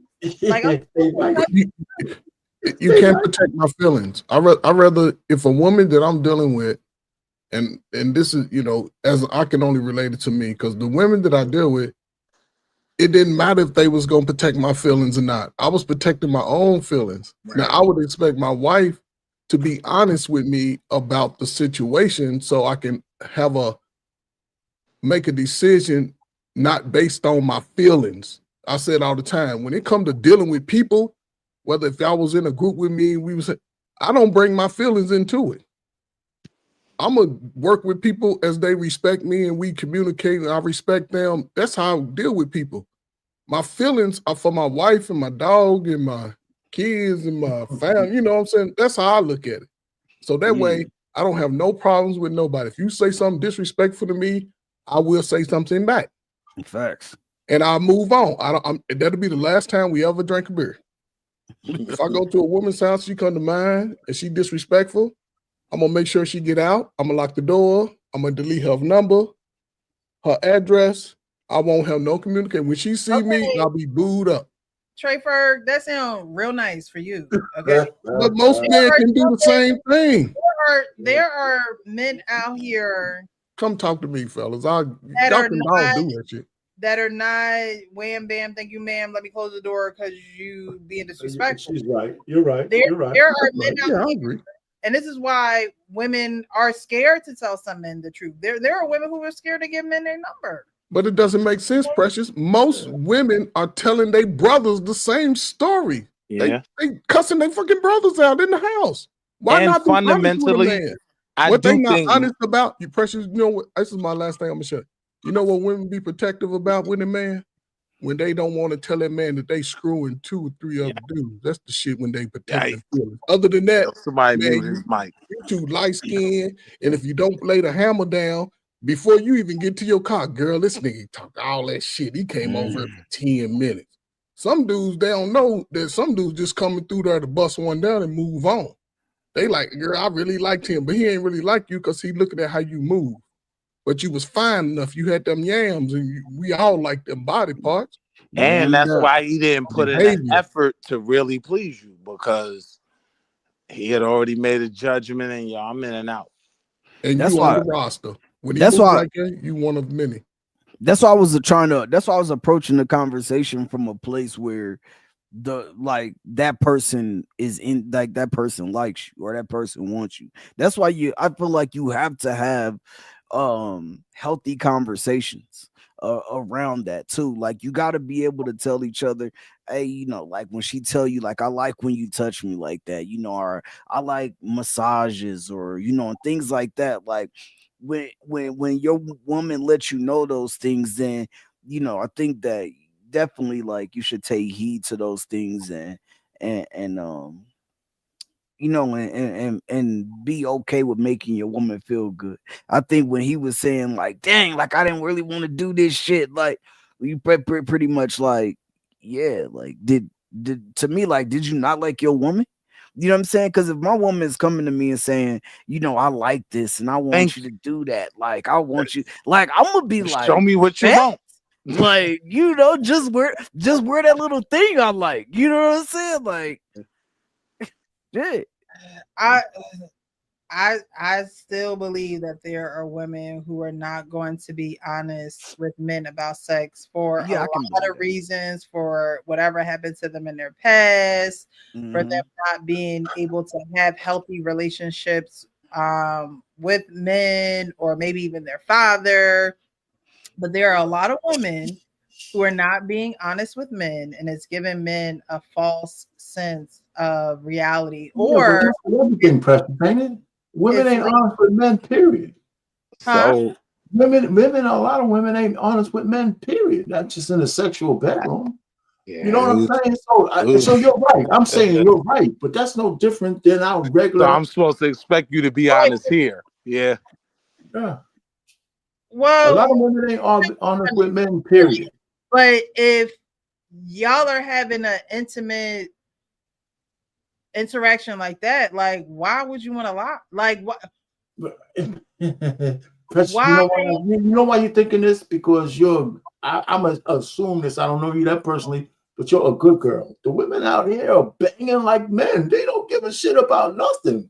Yes. That's the only thing I was gonna say to you, saying that they aren't telling dudes. Nah, they nowadays, like, oh, you not doing that? Well, stand on your head. Well, the last dude did this. Why you can't do that? Like, nah, they're a little too vocal now. And the crazy part about it, Precious, you know, I look at outside of this, you know, the chaotic part, I always look at it from a social emotional point of view too. If you think about it, even in our community, male or female, most of us are having sex as children. Facts. Come on now, listen, because I can pull up report cards and see that you got D's and L's, but you busting it down. That's the males and the females, because there's no one. We don't teach our children about sex for the most part. We don't have enough collectiveness in the schools to say we need sex education. These children need sex education. Roxy Reynolds teaches me and Frank. But what I'm saying is on the masters, because but here's the thing though, Precious. If you think about it, a lot of that is sort of it carries trauma too.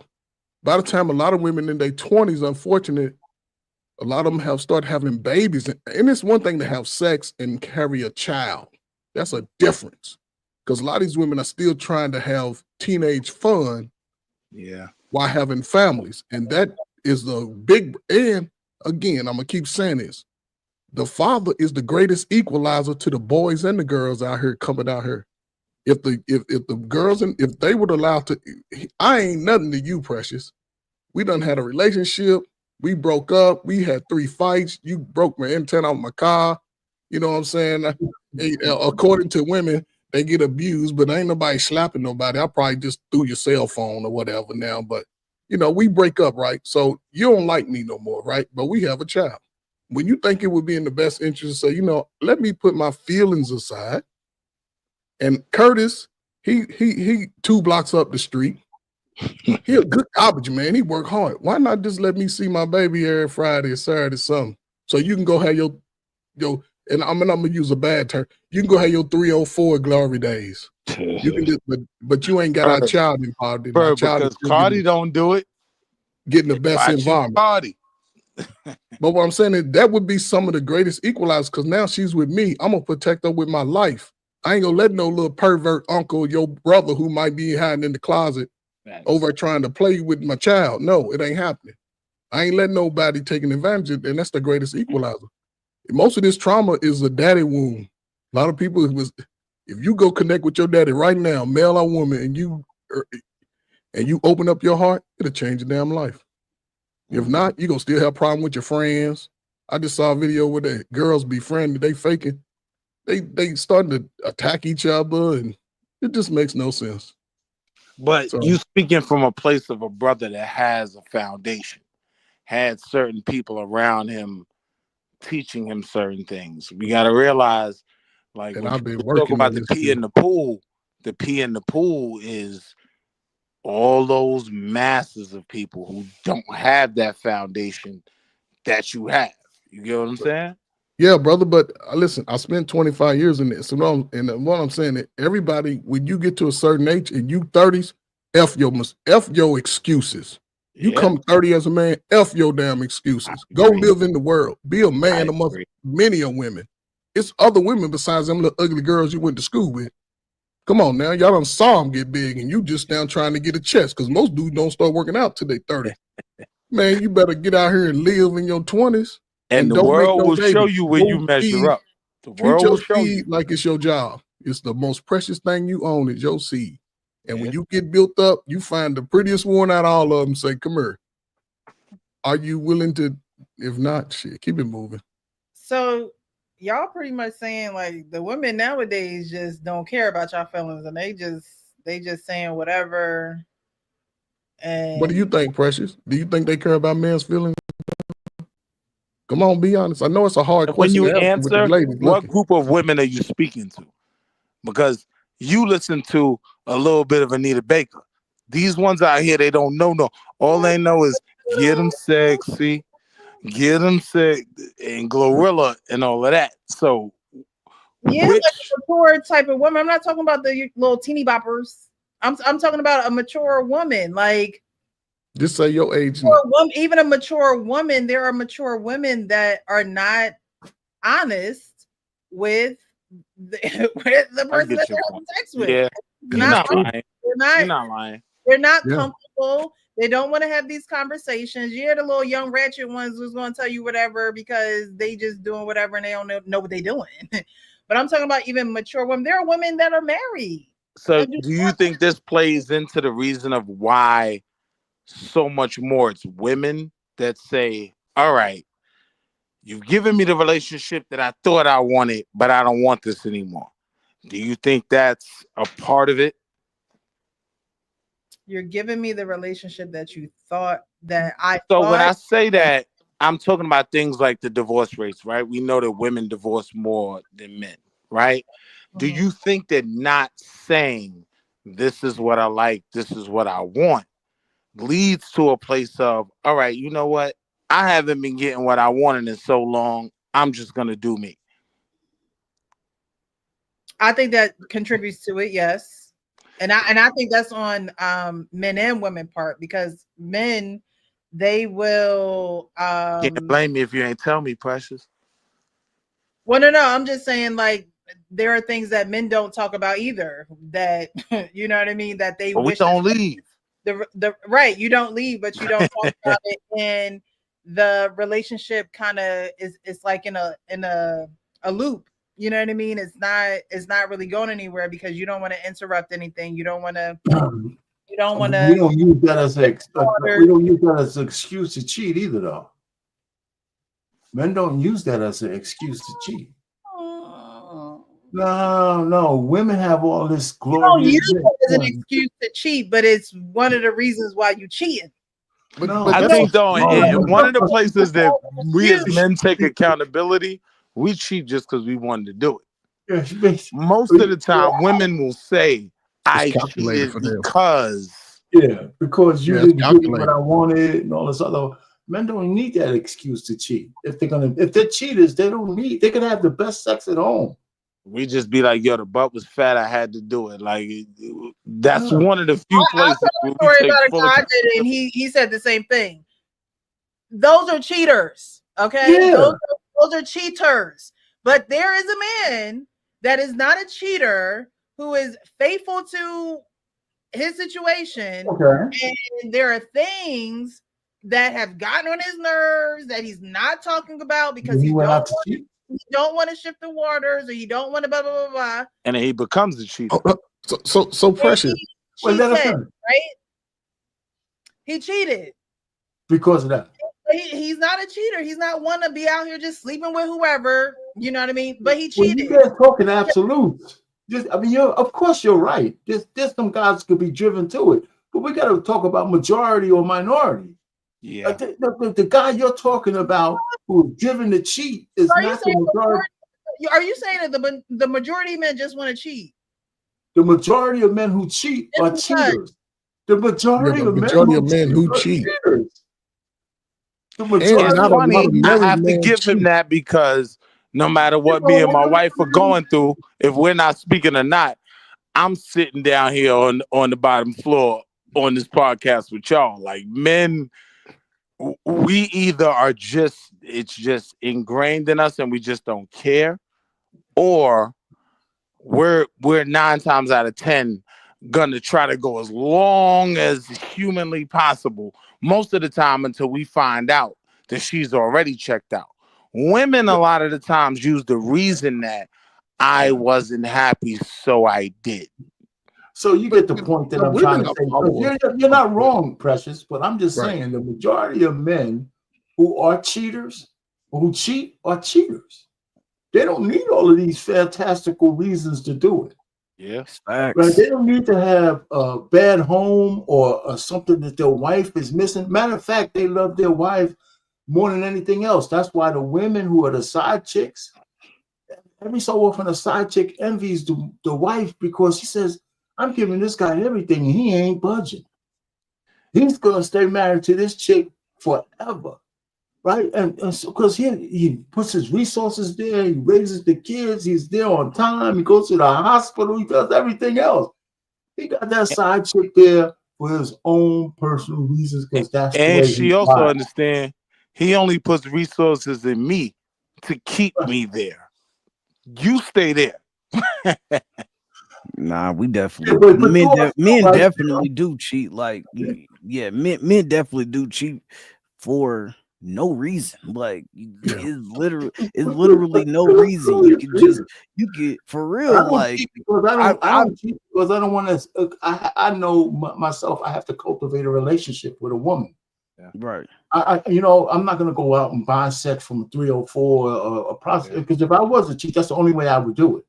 But if it was just some random woman because I don't have it like that. Women don't come up to me and say, "Mr. Payne, I'm gonna give you some box." I gotta do some work. And that's what I was gonna say. Like, I was gonna say for the, like, he just said it. Like, for the guys who wasn't getting that attention, like, he may have to go that route. If you're a dude who's been getting this like attention from women since you were in middle school and high school and college, you know what I'm saying? Like, you're literally just you're cheating because she got a fatty. Like you're like, oh damn, like you look okay, what's up? You don't, it's no relationship involved, it's just straight up wham bam, thank you, ma'am, and then you go on about your day. Boom. You know what I'm saying? You don't gotta cultivate shit. But you know what I'm saying? And cheat and Precious, let me tell you, treating as a single man and a married man is totally different. Because as a married man, I'm either gonna do two things, right? I'm just gonna be a sleaze bag and don't come home on the weekends, or I'm gonna pay to keep her on the side. Yeah. And I ain't taking no resources out of my house at this point in my life for a little piece of booty when I can get my baby got, you know, she buys the apparatuses to keep us getting closer and closer. But now though, we're leaving out a point So though, right? now, 'Cause here's the thing. Me cheating, it wouldn't work for me. Why? Especially now, because Precious, you would have to do a whole lot to be with me. I need that. I need stuff from you. You're gonna have to be putting out, and it takes too much work. I can't. You ain't gonna want me to just come over for 2 hours. That's too much. Because I'm trying to. When I'm coming through, I'm gonna make sure ain't nobody coming through after me. now there's another part to that though. It just doesn't. Especially now, you know what I'm saying? I think, listen, if you do get married after 35, Come after you, but you cheating? yeah, that's how I'm moving though. But that's how, This is some real shit I brought up in but that's how I look at it. counseling, right? I'm not moving according to a woman. I never have. I'll tell you this quick story. I'm gonna shut up. When I was a couple years before I got married, right? I was in Chicago. I was dating. Me and Tiger Woods was competing. I think I had him by one. I think I had 12. He had 14. I'm just talking noise, man. Yeah, Tiger had all those. Yeah. And I'm talking Precious. I'm talking about professional. Go to bed at 8:30. You know, single, driving up, pulling up on the shiniest new rise, right? But okay, I'll get past that. So it requires too much from me. I would say this though. The type of woman it wouldn't benefit me.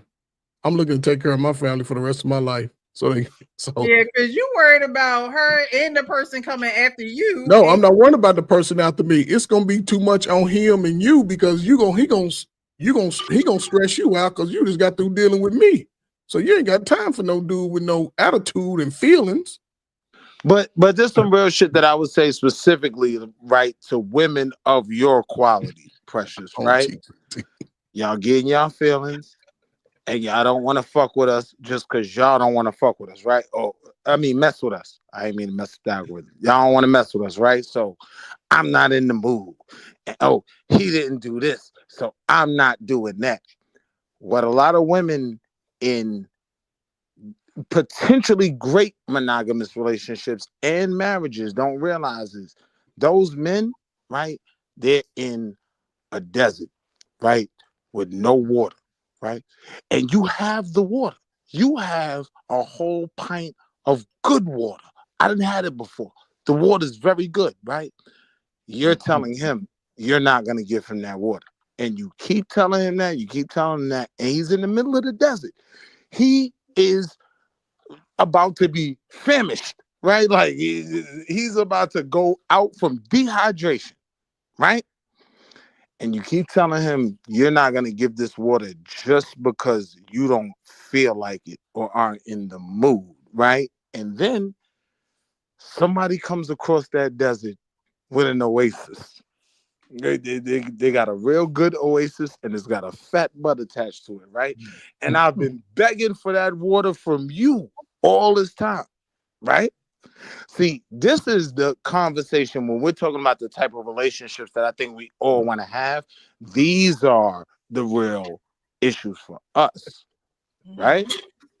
You keep telling this man, nah, I just don't want to give it to you. He is in the desert, like starving.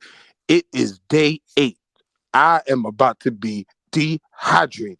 Stop playing with me. But you want to keep playing with the water, and then somebody comes across the desert on a camel. Okay, he is the real victim. Okay, he is. He tried to wait for your water. You just wouldn't give it to him, and he seen you sitting there with a whole gallon of water. Just give me a little bit of that water. I'll be good. I could go to work for another 40 hours this week. I could be recharged. Women, unfortunately, do play with sex a lot with regard to relationships, and that can lead to cheating as well. I do agree. I do agree that women withhold sex. A monogamous man is in a desert. I can't get my water from nowhere but your oasis. Please give me some of this water. I'm about to die. A monogamous man, though, is they those are the guys who live lives of quiet desperation because they don't want to cheat. That's what I. Well, but up to the point where this is the desert we're in, big bro. Wait a minute, that guy might not cheat. He just live. He'd be more inclined to tell his wife that it's over. You know, because the fact is he doesn't want to do that shit. I don't think just not getting any box drives those guys to cheat. So now I agree with you that he doesn't want to do it. I agree with that. But what I'm saying is, man, you in that desert long enough and you're sweating. No, I agree with that. We can't talk in absolute. Most guys, if a guy's wife stops giving him box and he goes out to cheat, he's no longer in the desert. He becomes a cheater. He's gonna do it more and more often. And he's not even gonna fix the problem with his wife because he's done trying to do that. So I'm saying is none of us are wrong, but we gotta look at the majority of we did statistics. Right, most guys who wives turn them off just go off in oblivion in goddamn pain, right? Well, let's turn to the next video because it happened in that video. Okay, it's gonna be our last. Oh man. And then we could go off of that video and okay, cool. Let's do it. He made his wife cheat on him. Is the name of this? You know, I'm not gonna like this one. Right. Me neither. Real. So I'm saying that women aren't honest with men when it comes to sex and things of that nature. Men aren't necessarily going to be honest if it's going to disturb the flow of the home or disturb the flow of the relationship. They'd rather suffer in silence. I'm not saying that it's the right thing to do, but I'm saying that most times that's usually what happens. A man will suffer in silence, or a man will go out and find someone to, take care of his needs and things of that nature. And even when that's happening, he's still pretending to suffer in silence while he's getting taken care of somewhere else. And even that is just dangerous. All of this. My point, though, Precious, was most of the time with men who commit to monogamous relationships, they don't cheat because of the quality of sex. More often than not, it's because she's playing games with the sex. Gotcha. All right, we're going to watch this video. No, but... Hold on, let's take it on back. Made his wife cheat on him. So we did go through infidelity in our marriage. Both of y'all? No, but you did? It's normally the man, isn't it? Is it normally or no? Okay, it be the women on the low. You went through infidelity. Yes. Wow. And so we were so disconnected in our relationship that we had lost who we were and who we were supposed to be. Did you find out, or did you tell him? I told him. You told him? Why'd you tell him? Because it was eating me alive. And one of the biggest things for me is I didn't want to be like my father. And I realized that I had become my father. Wow. And to know that I caused the same pain that I hated him for doing to my mom. Oh, and gosh. I realized there was a lot of unforgiveness, a lot of unresolved issues because of the physical, verbal abuse that I experienced as a child, and then the sexual abuse that I experienced as a child. And all of those things had come to a head, and I was like, this is not who I want to be. Wow. Yeah. Yeah. What was it like leading up to that, having that conversation? Panic, fear, like my life is over. I have ruined the best thing that ever happened to me, which is my husband being my best friend. That was one of the things that stood out to me about him, is he was different than any other man that I had dated. You know, I know that we were young when we got married, but I had dated before, and he was so different from anybody else. And it just like, it broke me inside to know that here's the best thing that ever happened to me, and I ruined it. I really am not good enough. I haven't earned the right to be with somebody as good as him. Set a scene for me on how this conversation came about. I knew beforehand. Really? Yeah, you do. You know. But because I was so disconnected, I was able to put that thing on the back burner, like whatever. How did you know? When you're a couple and your life together and your intimacy together, you know when that's not right. You know, my wife traveled for business, and so I'm not saying that everybody who travels for business is stepping out. That's not what I'm saying.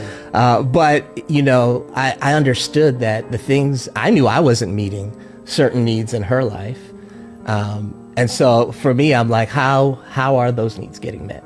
Wow. And so, you know, I just, you know, really started to contemplate those things, and I knew, I was like, there is someone else. But I never confronted her about that. So when she came to me and she told me, that brought like a certain level, obviously anger came out in those moments. But that brought the challenge to me of, now I have to contend with this thing. It's one thing when you think you know something, but you can just backburner that thing in your head. Yeah. It's another thing when it's right in front of you. Now you have to deal with it. You got to really confront it now. The fact that you're taking ownership on multiple parts of this is kind of confusing to me. Me too. I mean, one, you're saying, well, I knew her needs weren't met. Her needs need to be met. And somebody else is probably meeting those needs because I'm not. And the other part was like, yo, I'm internalizing it, and this is making me a better person. Bruh, I'm leaving. Hey, boo, I love you, okay? But I'm leaving. I can't in my mind justify someone hurting me in that way and me saying it's my fault. But I guess that's why y'all been married for 20 years. Well, to be clear too, like there are two people in a relationship. Yeah. And when somebody cheats in that relationship, there are people who are just not good people, right? Yeah. And so they make terrible decisions, and they will continue to do that probably forever. But then there are people who make a mistake. And usually when that mistake happens, something is at the center of that thing. So, you know, no, I can't be responsible for the decisions that Sabrina made. I got to be responsible for the decisions that I made. And I have to take ownership of the fact that my decisions have an influence on her decisions. That's the part I have to own. And so, and I can't own, you know, her decision to, you know, be with another person and to cheat, have an affair. I don't get to own those things. Those are Sabrina's to own. What I have to own is, what are some of the things that I did during that time that had a really negative impact on our relationship? What are the things that drove wedges between Sabrina and myself? What are the things that made Sabrina feel like she couldn't come to me for the things that she needed? I gotta own those things. I can't ask her to own that. Ooh-wee. Boo. Boo him. Boo. Because I'm going to be real. If he was cheating anywhere, this is allegedly, I don't know. But I feel like he was cheating at a Diddy party. Like, it just it didn't hit right. I can smell the baby oil in the air. Man. Yeah, nah, facts. She right, 100%. Hey, ain't no way, bro. Ain't no way. Like, I'm gonna be sitting on the couch talking about, Yeah, so she came home and I didn't talk to her about her day at work, and so she just cheated on me. But I knew that both of us was in a relationship, so it come back on me because it takes two. Mother, man, if you don't shut your ass up, Right. you trying to over here trying to remix some shit, make it sound good. No, bro, your girl cheated because she was a bop. You feel me? She cheated on you because she was a bop. Yeah. You listen, dudes with and this is crazy, but dudes with voices like that have a hard time getting women. Like if I know I was talking about don't pop the balloon, but dudes that be on the pop the balloon show that come on there with weird voices like that. Those I just know pop they You pop don't their have no balloon. problem at the They Diddy pop, party no, though. they Ain't got pop no their bass. balloon right away because they can't. That's not a voice that they want to be around all the time. I can't have a good conversation with you. But it's just crazy to me how much my guy tried to take all the onus off of her. Yeah. And then try to backpedal when he called him out. Oh no, I can't take full responsibility, bro. And then when you re-explained it, you took all the responsibility again. But Like, bro, she's a bop.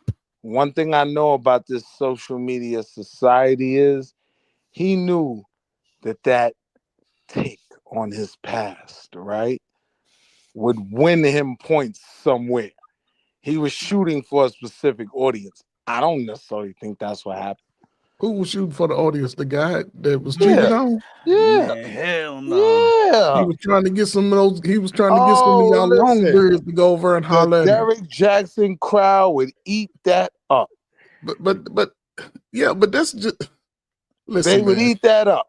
I'm gonna just go back past that. She threw this, and this is where again she threw out the first thing she threw out was her two excuses. I was abused when I was young in the relationship, and I was real abused as a child. Now, who in the hell in your family abused dude would be the questions I ask, because I ask those questions when I'm dating. Hey, you ever been abused?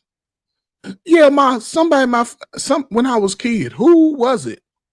I need to know, because it's somebody in your family that might be still lurking around. And no, I just don't go. And But am this I gonna guy- have to deal with this? But this guy right here, he made excuse for her. First of all, she got a job that's traveling, so she was calculating on everything that she do. Facts. She knew she was calling that piece of John over there every time she pulled up out of town. This is calculated moves. And he took his power back when he came back and started dismissing everything she did. She ashamed him. But I don't know, a dude like I said, a dude with a voice like that. Facts. A man ain't really got no high voice unless he's Because even Homeboy was calling him out on it, like, this isn't making sense. Like, why are you? And then he brought up a valid point that you can't control why she cheats. If you played a part in that, and that last portion he brought up was valid. But everything he said before that sounded crazy to me. What you got, Arpain, man? Listen, man. All of her first soliloquy had nothing to do with her husband.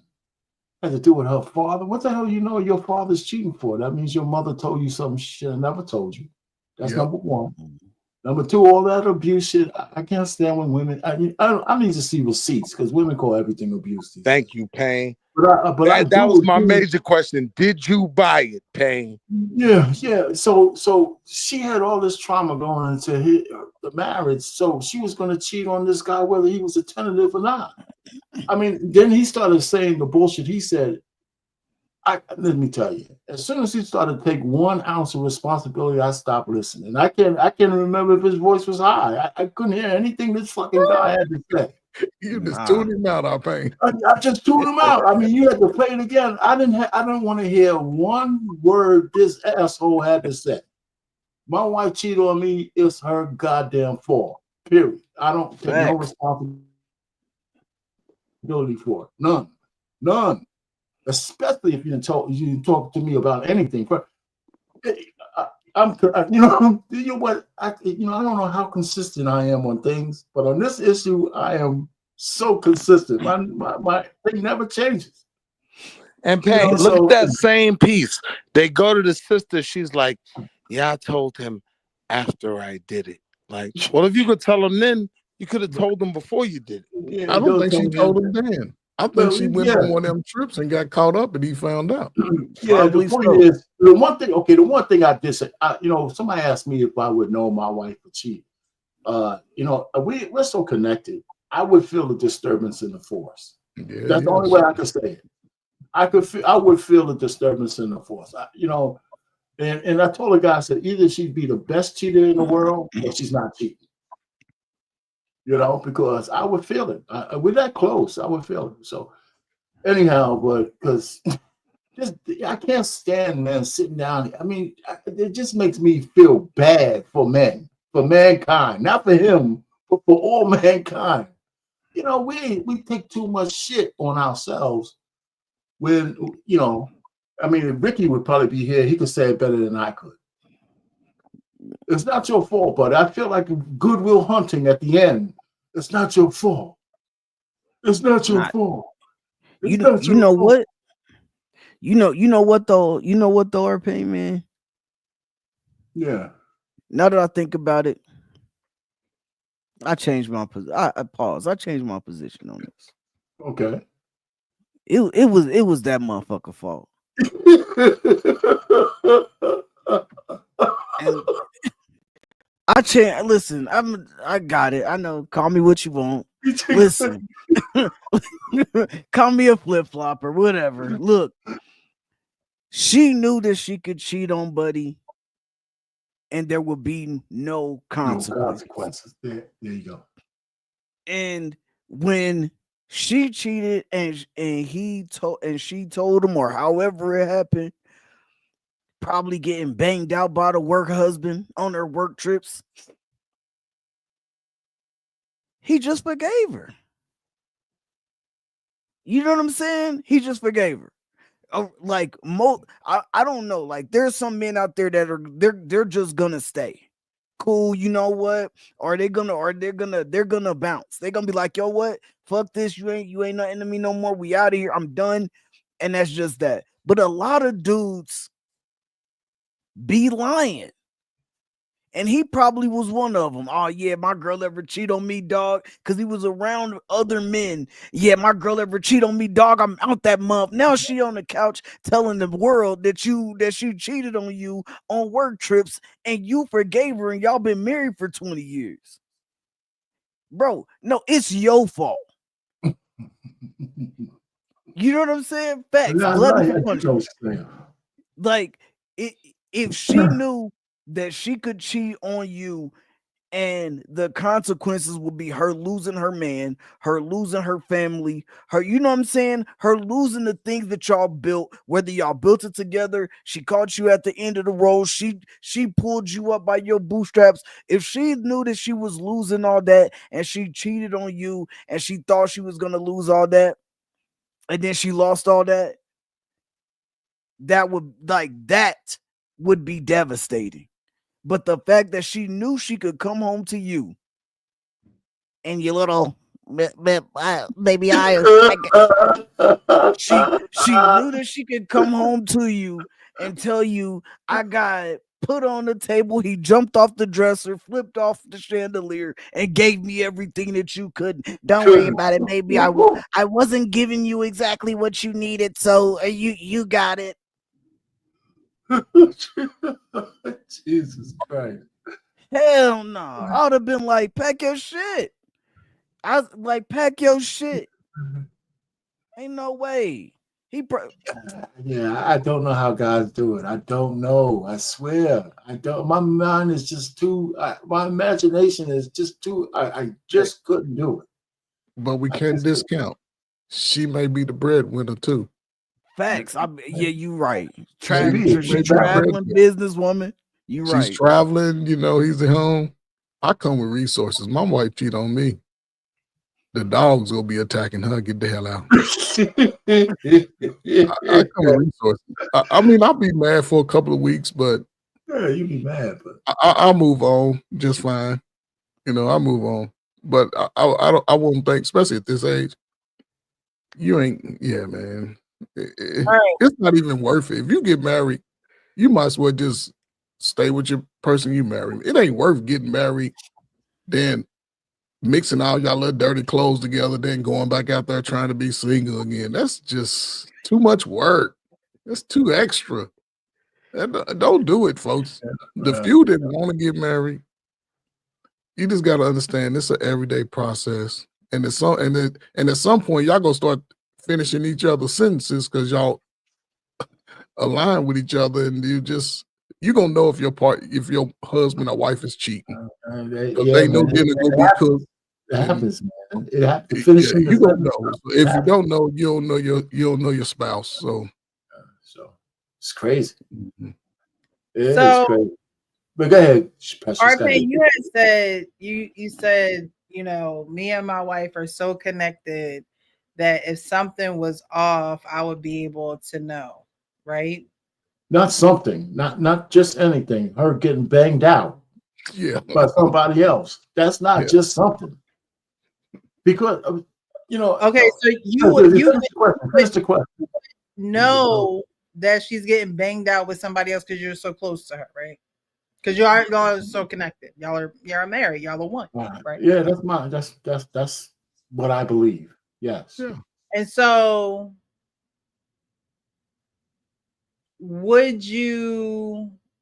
Because let's be real, when you're in a relationship with someone, let's say y'all came to odds about something, right? You're not agreeing about something, and y'all are in a house and you're not speaking to each other, right? Okay. You're just going past each other, just going through the flows, going through the motions or whatever. Who usually speaks first if that was to happen? Would it be you or her? Can I tell you something you're not going to believe? You and your wife don't argue. Okay, Coach Ferg. No, I wasn't going to say that. I say that we don't get to the point where we don't talk to each other. We could be mad, but the routine stays a routine. Mm. Like, for example, if we got into whatever spat, but it was before dinner time or something, she would still cook the food, still give me a plate. I would still say thank you. I'll do this. I swear, that's just how we deal with each other. I don't remember, had we gone to bed mad at each other or something separately, neither one of us feel good the next day. So we don't let none of that shit linger. It just doesn't linger. I can honestly, God, on a hand on the Bible, tell you that there's probably never been a 24-hour period with me and my wife where there's some kind of communications. And my house is big enough for us to get lost. If she could be in this room, I could be in that room, and we have to call each other to talk. So, but I'm serious. That's the way we deal with each other. We can be mad, but it's quick. Okay, so that's your situation. But a lot of situations, things are lingering. Yeah, I know. Things are not being talked about. People are not putting on their big girl panties, and they are not saying this space between us, this emptiness between us, this not talking between us not communicating. We're gonna have to end this. It's gonna have to stop. Mm-hmm. I was wrong. You were wrong. I was wrong about this. What can you tell me you were wrong about? Let's put it all out on the table. Too many people let things linger, and they lingering, and nobody want to be the first to try and patch it up, do the work, and patch it up.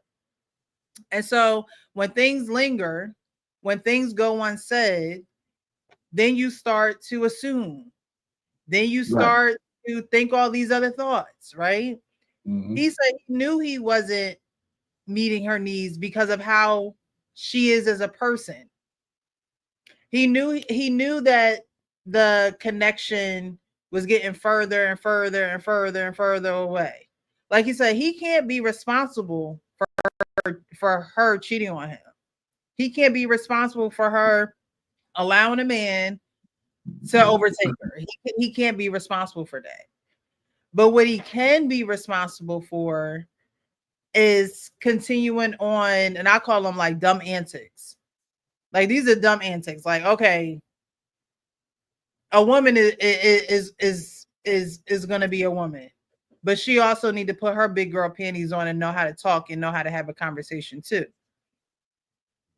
But if a man can go a long time in his home without speaking to the woman in his home that he married, and if a woman could go a long time in her home without speaking to the man that she married, that she chose, then y'all have some serious issues. Well, yeah, I agree with that. But let me just say this to you on that point, because you're right. You're absolutely right. But her soliloquy in the beginning didn't even indicate that he was disconnected. She just said why she was cheating based on her. He knew that they were wait. What I'm saying is her explanation from her standpoint when she was speaking, she didn't put any of that on him. She said, "This is how I grew up. I didn't want to be like my father, and somehow I did it." And so when he came out and started to take all this accountability, the disconnect to me was that she was cheating even before he was disconnected. The disconnect even before he was disconnected. The disconnect is that they was having sex because she liked sex, and then they wasn't having sex. That's what he felt the difference. What you said. Let me just say this, Frank. You're correct that people do let their differences linger too long, and then they manifest into other things. And this could have been that situation, but she gave me the impression that she never stopped having sex before even they got married. I think she had a bulldog on the side and everything because that's the way she said she grew up. Yeah. And she did break it down like that. Yeah, he broke it down from the disconnect. She broke it down from my past and my dad and my background, and this is what. So it sounded like she just was doing her own thing regardless. Right. She her part again, if you want to hear it. Yeah, let's actually because see it, watch it again. Yeah, let's get that. She just started talking about so we did go through infidelity in our marriage. Both of y'all? No, but you did. It's normally the man, isn't it? Is it normally or no? Okay, it be the women on the low. You went through infidelity. Yes. Wow. And so we were so disconnected in our relationship that we had lost who we were and who we were supposed to be. Did you find out, or did you tell him? I told him. You told him. Why'd you tell him? Because it was eating me alive. And one of the biggest things for me is I didn't want to be like my father. And I realized that I had become my father. Wow. And to know that I caused. Now, did you hear the BS right there? No. She blamed it on her father. Has nothing to do with her father. It's her own decisions and her own choices. Then, right after she says this, she's going to say, go ahead, play. Yeah, play. Watch the second excuse. Caused the same pain that I hated him for doing to my mom. Oh, and I realized there was a lot of unforgiveness, a lot of unresolved issues because of the physical, verbal abuse that I experienced as a child, and then the sexual abuse that I experienced as a child. And all of those things had come to a head, and I was like, this is not who I want to be. Wow. Yeah. What was it like leading up to that, having that conversation? Right. So I'm thinking that she went into that marriage with she went into that marriage with those skeletons in her closet. So I'm surmising that even though she loved this guy, he looked like he was a guy that was in her friend zone, by the way. If you hear how they talk, he's my best friend. You know, he was in the friend zone, probably looking sniffing at her. I call them random male orbiters. That's what he was, probably a random male orbiter. And she finally gave him a chance, but she probably always had bulldogs all around her that she was banging out because of all of her trauma. So when she married him, you know, he was just a guy who was maybe helping with the bills, the person she could cuddle up with. And, you know, he grew on me. You know, when a woman tells you she grew on you, don't marry him. You know, he grew on me and all that. No. So that's just my interpretation, but I'm biased. Nah, that I'm I biased. definitely I what I put when soon as he spoke about the situation, he spoke in we the whole time. Yeah. We was this, like we was this and we was that, we was this. But then as soon as she starts speaking, it was just about, oh yeah, this is I, like, and this is what I experienced, and this is how I felt, and this is why my mom, like, it was all about her. It was like, it wasn't about a we type of thing. He married a broken woman. Yeah. He Yes. married a broken woman. And she disguised that brokenness, but she displayed the brokenness in her actions. She disguised it until she was exposed. Now I was broken. Who did something to you as a child? That's the crazy part. You can't use that. You're an adult. You didn't get no help. Well, I mean, After. right? She didn't get no help, so that's why she's still using it. But that's no excuse. You know that, right? It's not an excuse, but when people aren't healed, they remain broken. That's true. That's true. Like, it's not an people hurt excuse, people. but at the end of the day, if you're not going to heal, you're going to remain broken. So it does become your crutch when you don't take the active steps to go get the help that you need, right? And so obviously, so I did hear what you guys heard by playing it back, right? And so how do you think that she disguised this with they're married for 28 years? So how is this being disguised in the marriage? Because he loved her. Because he loved her. Because he loved her and he ignored all the red flags. You know, and she gives me an impression. If she was a traveling person, she traveled in multiple places, so it had to be more than one man. She might have been banging them out in every port, you know. So he ignored a lot of stuff. And then, you know, it's not hard for a guy who, you know, marries a woman and his position is tenuous. And he don't look like a leader to me, right? So he's going to forgive a lot of stuff. And when he found out, because I agree with him, he probably felt the fact that there was some disconnect. She probably had sex with him when she wanted to all the time. Or if she didn't want to, he went to bed blue balled, you know. He's just a sorry sack, man. You know, and then somewhere she got a epiphany. You know, I can give her that grace. And I don't know if I can give him grace, but you know, he accepted her. He accepted her. You know, you don't have the same receptive as a regular man. I don't think. I don't understand how you can. Not a regular man. No, I can't. I couldn't get over the fact that what was going on. I can't get over that. Is he a male? Yeah, is he a male? Did it just come back full circle? You know, I'm just saying, I couldn't get over the fact that, you know, my imagination is just too big, man. It's just too big because, you know, when a woman cheats with him, she's giving that guy every fantasy she could possibly have. No holds barred, man. I couldn't get over it. I could not get over it. I couldn't get over it. Yeah, I don't even know. That shit was the whole thing is just crazy to me. I'm telling you, man. Okay, so would it be different? Okay, because I already know. I mean, banging her back out. That's how he explained. That's what it is. Right. Would it be different if she went to the mall and spent a whole bunch of money? Would that be a different story? Would you forgive her then? I can fix that. Half the savings.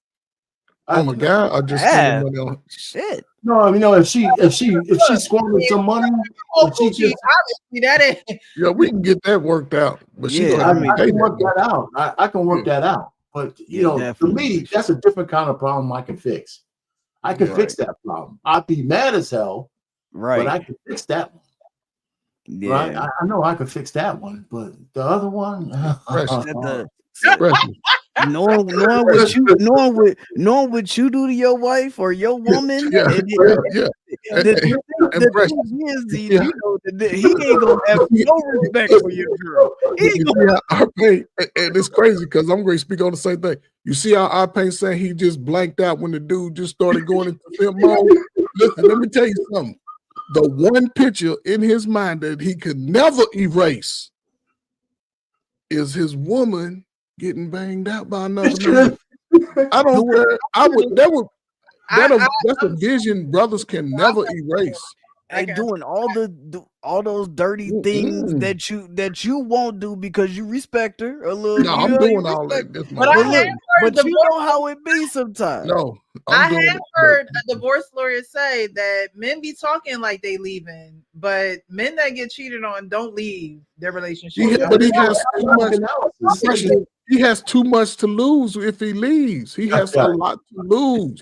A guy that's been married for a few years to a woman, whether they building or he has too much to lose because that same court, that same lawyer that told you that, if he was on her side, he could be like, "We're gonna take half that shit." So here's the scenario, Precious. Here's how I get past that. Even if I understand about the economic analysis you have to do, but my wife's life would be such a living hell. She would leave me. Do you hear me? It would be, we couldn't coexist in the same house. Hell no. So even if I'm not man enough to take the hit because I'm gonna lose everything, she's gonna leave me and take everything because she wouldn't want to be around me no more. Not because I'd be physically violent, but I would just be a blank shell of myself when it comes to her. There's no forgiveness. I wouldn't forget. I wouldn't forgive, mostly because I couldn't forget. That vision. And every time I look in her eyes, I can see her like, Understandable. I think my question primarily is, when you're in a relationship with someone and you both know that the relationship isn't right, there's something not right about the relationship, where is the accountability of not fixing it? And that's on both ends. You know what I mean? Like that's on both ends. Like where is the accountability for fixing the relationship? Are you waiting for the other person to do it? Or because because you're in this relationship that something needs to be fixed? Because again, men are okay staying in misery if they could still, function. They could still go to work. They could still come home. They could still go to the gym. They could still, do the things that they need to do and be okay. But at what point does it not become okay not fixing what's going on in a relationship? And I think that's what I was hearing him say. I was hearing him say, like, I knew that there was disconnect, but instead of, confronting that disconnect, I put it to the back burner because I just thought that I could just put it back there and it'd be all right. Yeah. But let me just real quick. I mean, you've heard me say this plenty of times on the Planos, the men's show. I don't let those things linger. As a matter of fact, between me and the wife, I'm the one who always makes things. I reconcile before her because she's got a different kind of attitude. Mine says not a bad attitude, but she doesn't like confrontation that much. Mm-hmm. Right. So if there's something wrong, even if it's my fault, I'll say, or even if it's not really fault, it's just something that's not right. I come to her and say, let's talk about this, and tell me. And sometimes I have to drag shit out of her. Right. I have to drag it out of her. Even if it's, tell me what you think that you want me to do. Or what you want me, or what I'm not doing. What I have to bring it out of her because I don't have any trouble telling her what I need from her. But I do know she has trouble coming back to me that way. So I have to offer. And I do that. I mean, the one thing, it sounds crazy to a lot of people out there, but we've been married for a long time. There's a reason for that. This shit just didn't happen. You know, it's a reason for that. You know, it's because we don't let the stupid shit of the world get between us. Yeah, that's true, man. That's why I salute you, man. I salute America like that. I'm trying to be in that space. Precious, when I first got married to my wife, right, we made a pact that we would never go to bed angry, right? First couple of months, it might have been some nights where we had to drive to 2 or 3 in the morning. We was sitting up to 2 or 3 in the morning, but we was talking it out. Right. And I'm left-handed, she right-handed. We both educated, you know what I'm saying? And sometimes we be going to the same place, but our paths are a little different going in that, you know what I'm saying? And then when we get there, it'd be like, oh, is that what you were saying? Yeah, okay, so now it worked out. But as far as like coming to say we have I don't know, I'll just use one incident. I don't know what we wasn't talking, but we knew by the end of the day, we still got to talk. So I remember just she was walking by, I was watching TV or something, and cause she's like our Payne's wife. She was still cooking, you know what I'm saying? 5:30, 6 o'clock. I'm over there looking like, yeah, it's look good, you know, but we ain't really saying it. So she just walked by and I just grabbed her arm. And when I grabbed her arm, she just fell in my lap and just embraced me and just started talking. And I was like, listen, remember, we always made this pact that we would never go to bed angry. And it's like, since that time, this was sometime, it was last year, because we had moved and, you know, it was a few things going on. Everything was just sort of in chaos at the moment, but, you know, we was taking care of business, but sometimes miscommunication. And once I did that, it's like, since that time, it's gotten even better. Our relationship has gotten even better. We only had to talk sometimes. We'd be like, I was thinking the same thing. Let's do it. You know, and there's so much that's good fortune that's coming to us now. You know what I'm saying? That I wouldn't take no chance on risking it for, as y'all say out here in this dating pool, this cesspool that's out here, taking my resources to another woman that I know I'm not gonna give energy to. You know, I'm not gonna do anything like that. And I can put everything I have that she wouldn't do it either, because she be telling me about the crazy stuff like, shit, I'll just be single forever. I'm like, well, when I go, you ain't got no choice. But you can choose to do what you want to do if I go. But in the meantime, shoot, she tells me her location everywhere she goes when she leave the house. She wants me to know. And that's part of me protecting her, because I need to be able to get to her if something happens. And I'm not worried about, I don't qualify for no women in the streets. I don't even see women like, oh, you know, she's showing me the pictures of the yams. I'm like, what's wrong? What you doing? Well, you know, I know you like it, and they keep you motivated, yes. And she pays the dividends, you know, on the nights and everything. My wife be in bed by 10 o'clock, 5 days a week. And I done slept, woke up, had a little fun, then get on YouTube all night. That's my day. So. Yeah, my wife is gone. But you know, I'm at that age, man. I don't have the kind of issues that, you know, people have, and I'm not worried about my wife here and there and stuff. I mean, we're both out in getting into the sunset ages and shit, man. You know, if she's out there cheap, more power to you, baby. Because I don't because she ain't.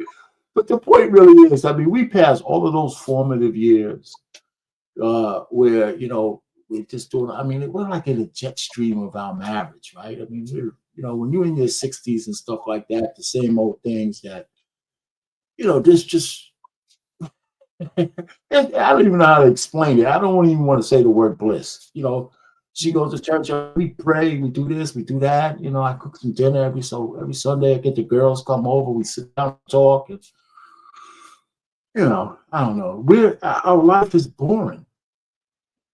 You know, I mean, we do stuff, but our life is, you know. Say that again. I said, there's nothing wrong with a boring life.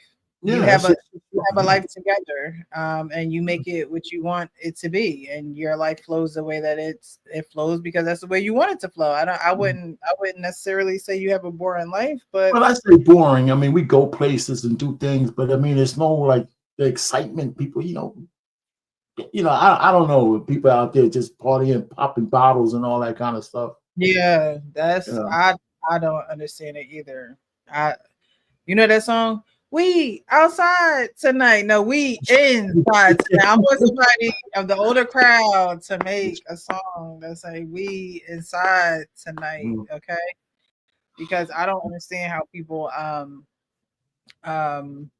still live like that college life. Like, I mean, like if you ain't get that out then, what makes you think I don't understand it, because I know when I do have to fight myself from being reclusive a little bit. My wife likes to get out because she's still working, so she's out there. But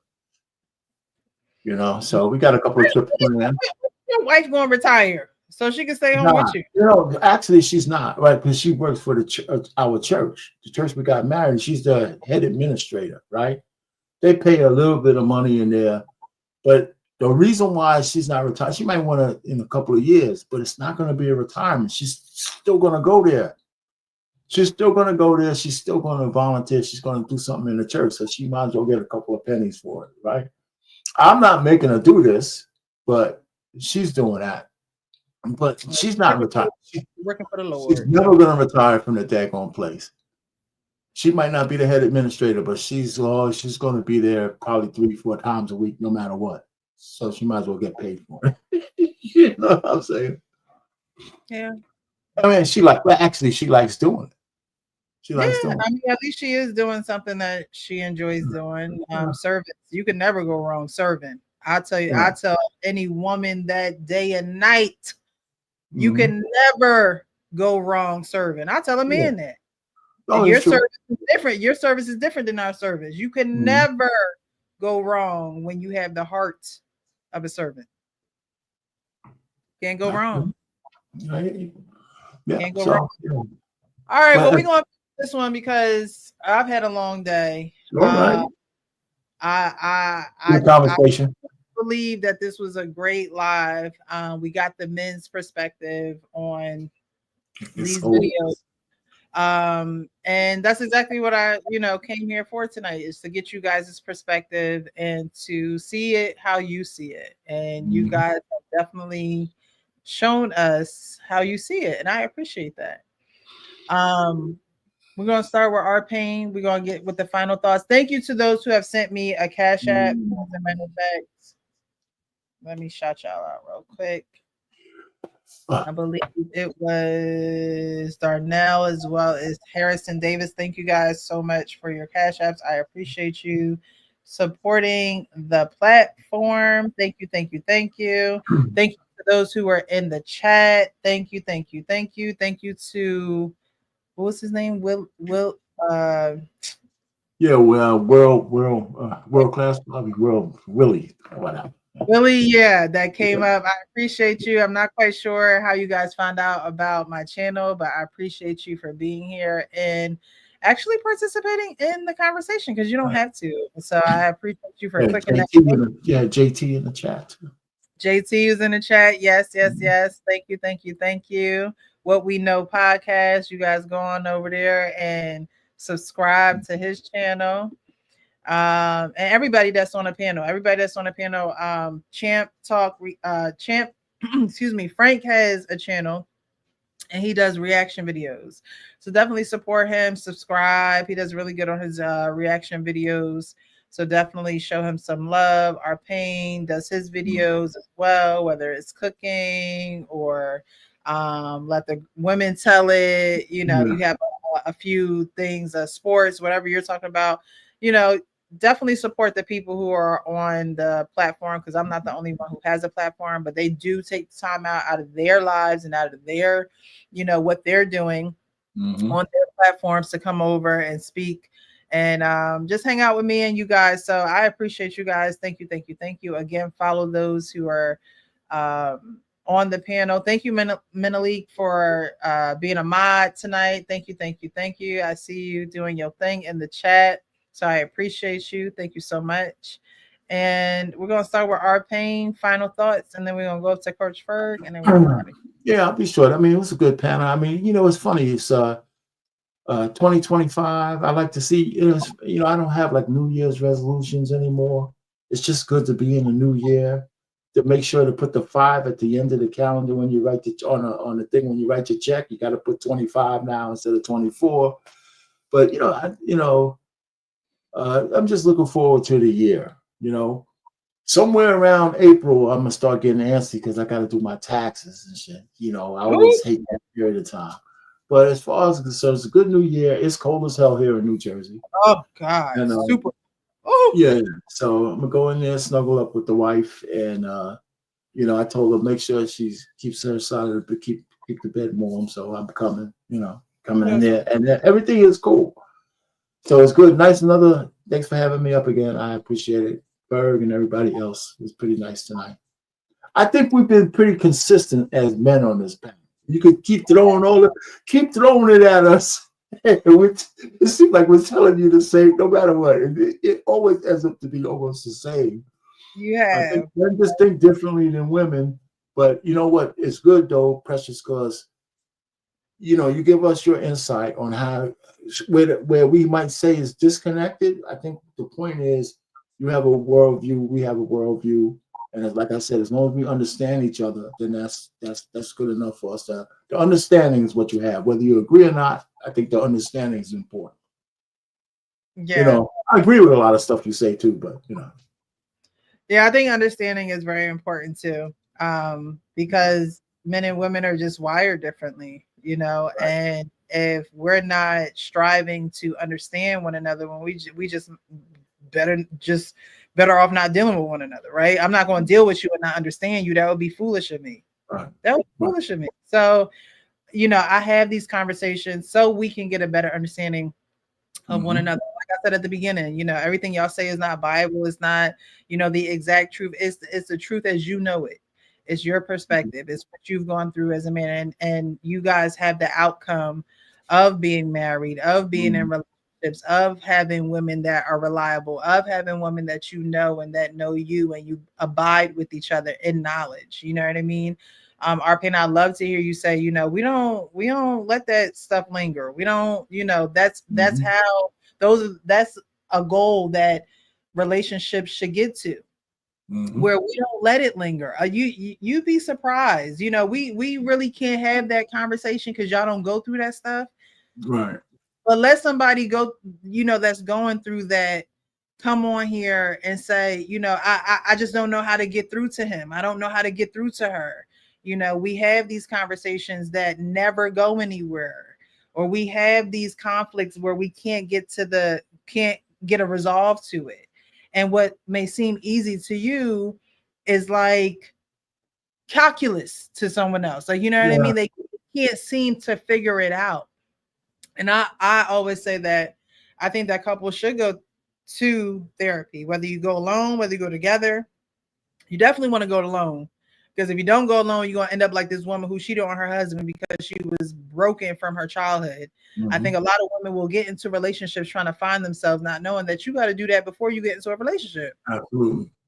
That's not you. Hello, this man ain't going to find you. You got to find yourself. You got to do the work on yourself. If not, you're going to be a fake version of who he think that you are. I say all the time at the end, be real with yourself so you can be real with others.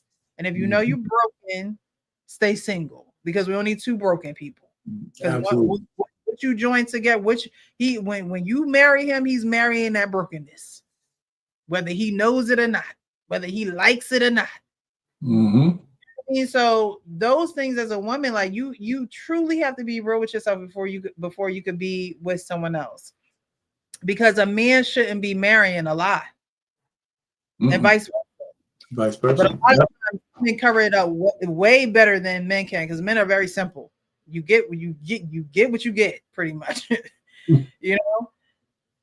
But with women, it's always, oh well, I just didn't know myself and my childhood trauma. And I don't mean to insensitive. I don't mean to sound insensitive, but I've been there. Like I've been there. Yeah, I hear you. You know what I mean? I've been to finding which therapist is the right one, and then actually finding the right one and getting down to the nitty gritty. Oh, wow. That's important. That is important. No man can teach you how to be a better you until you actually look at you. And that takes a third party. Because if you continue to look at you, you're not going to think anything wrong. You're going to continue to go out here cheating. You're going to continue going out here and saying, oh, and then using it as an excuse, Coach Ferg. Oh, well, you know, I was abused in my childhood. I didn't want to end up like my daddy, but I ended up like my daddy.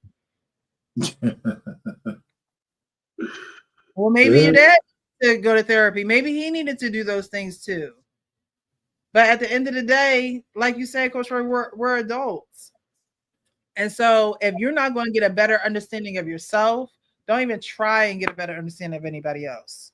Don't even say you want to be in a relationship with somebody else and not have that understanding of yourself first. That's so important. And if you got to stay single until you figure it out, figure it out. Because it's not fair to a man to come into something and he's blindsided, don't even know what's going on. And then you don't even want to tell him. You don't even want to share it with him. You don't want to be vulnerable. Him to be vulnerable, you know. You know, you want to share your coochie, but you don't want to share your heart. I just don't understand. I don't get it. Sorry, Coach Ferg. Those are my final. No. Listen, I have no problem with what you were saying. I do want to ask you some questions though. Mm-hmm. What's your age limit? Give me your age range. My age range? Yeah. I'm gonna say I'm not gonna go any higher than like 45, 47-ish, maybe 48. Okay. No more than about 10 years. Well, you didn't give the range. What about the low range? Yeah, what's the low number you'll go? Because women love a low Now that number. we're asking, what's the low range? Low range? I've never been attracted to younger men.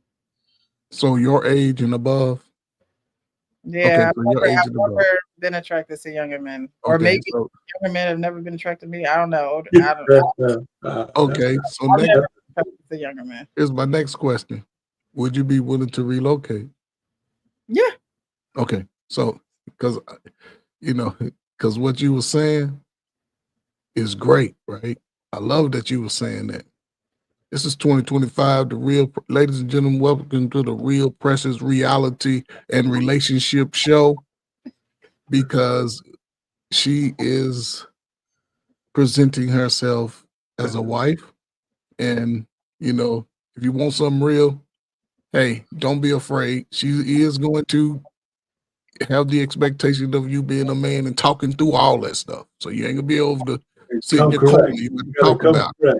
You gotta come correct. But at the same time, Precious, I just want to commend you on being brave enough to sort of have these conversations with an open point of view. And I'm always surprised when women do that, other women don't really show up. I'm always surprised at that. But We should talk about robots again. But I do commend you on that, though. the flat way, well, that's for sure. I think this is a crucial time for, the dating world to learn how to date again. Yeah. And all of those things consist of communication. At this point, just like, and thanks to Cat Williams, at this point, nobody should be trying to live a lie in their own lives. Especially 35 and over. You got to give up the lie. Because if you continue to try to lie, everything about you is going to crumble. It is what it is, and it's just unfortunate. And I would hope most people today, because everybody's so modern, right, just start looking at things for what they are and try to fix it. Try to fix it, be real with it, or face it. Face that it's only going to be a temporary thing anyway, especially if it's pain inflicted on you by somebody else, or you did something to somebody. You owe them the right to ask as many questions as possible. Mm-hmm. But once it comes out, you have to make it a more conscious effort to do better amongst people, so you can get blessings in your life. You can't be shitting on people your whole life and expect to get blessings in the end. it'll crumble fast. And I don't think we, man, y'all don't have time to do that. Ladies, I hope that y'all can find something, because to me, more and more sisters are playing themselves short based off of rhetoric from other people who may be younger or older. So I just, because brothers are starting to get the message in real time. It may take a couple of years, but brothers are going to amp their game up, and the sisters are going to be on the outside looking in like, what about me? And then they're going to have to make the deal. Then they're going to have to be coming presentable and worthy. And I think that that's where the sisters go drop the ball. But salute to the sisters that understand the mission, man.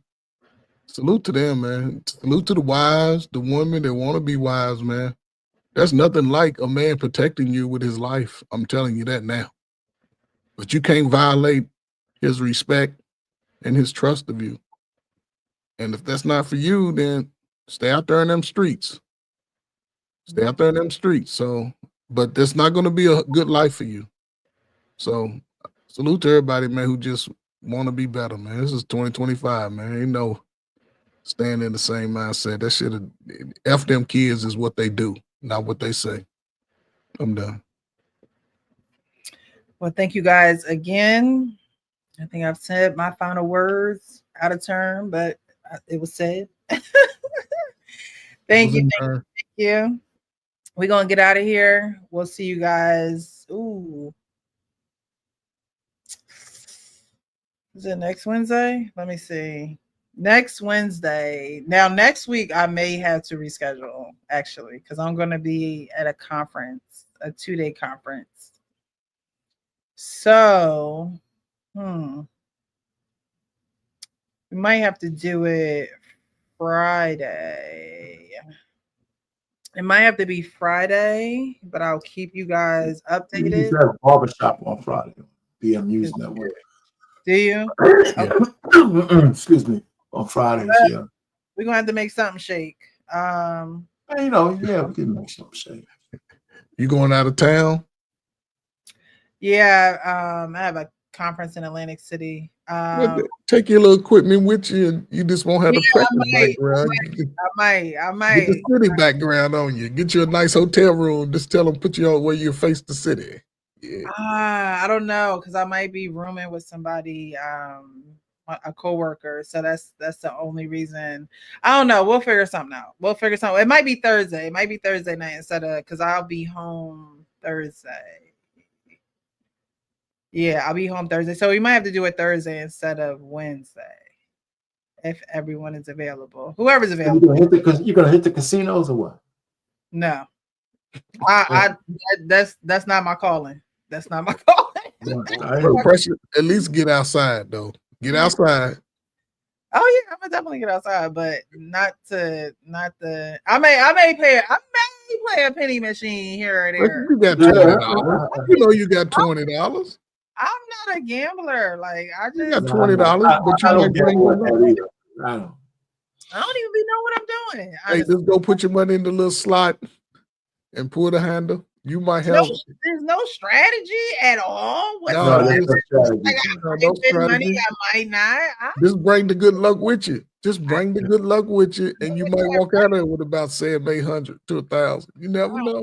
$20. I only won once when I went to Atlantic City. I won like maybe about $2,000 or $3,000. That's a good lick though. For one, that's a good lick. No, I pay. They paid for the hotel, paid for all everything we did. We paid right there for the slots. Yeah, that was $20. The first and the last time I ever won anywhere at a casino. Hit the buffet at the casino, about $20. You'll be good. Yeah, with the money, I did it twice. You know. Yeah. I don't know. This week might be my lucky week. We'll see. You bringing the luck. You bringing the luck to the city. All right. Okay. All right, guys. Thanks again. Right, you guys have a great Thursday. Until we meet again, be real with yourself so you can be real with everybody else. Okay?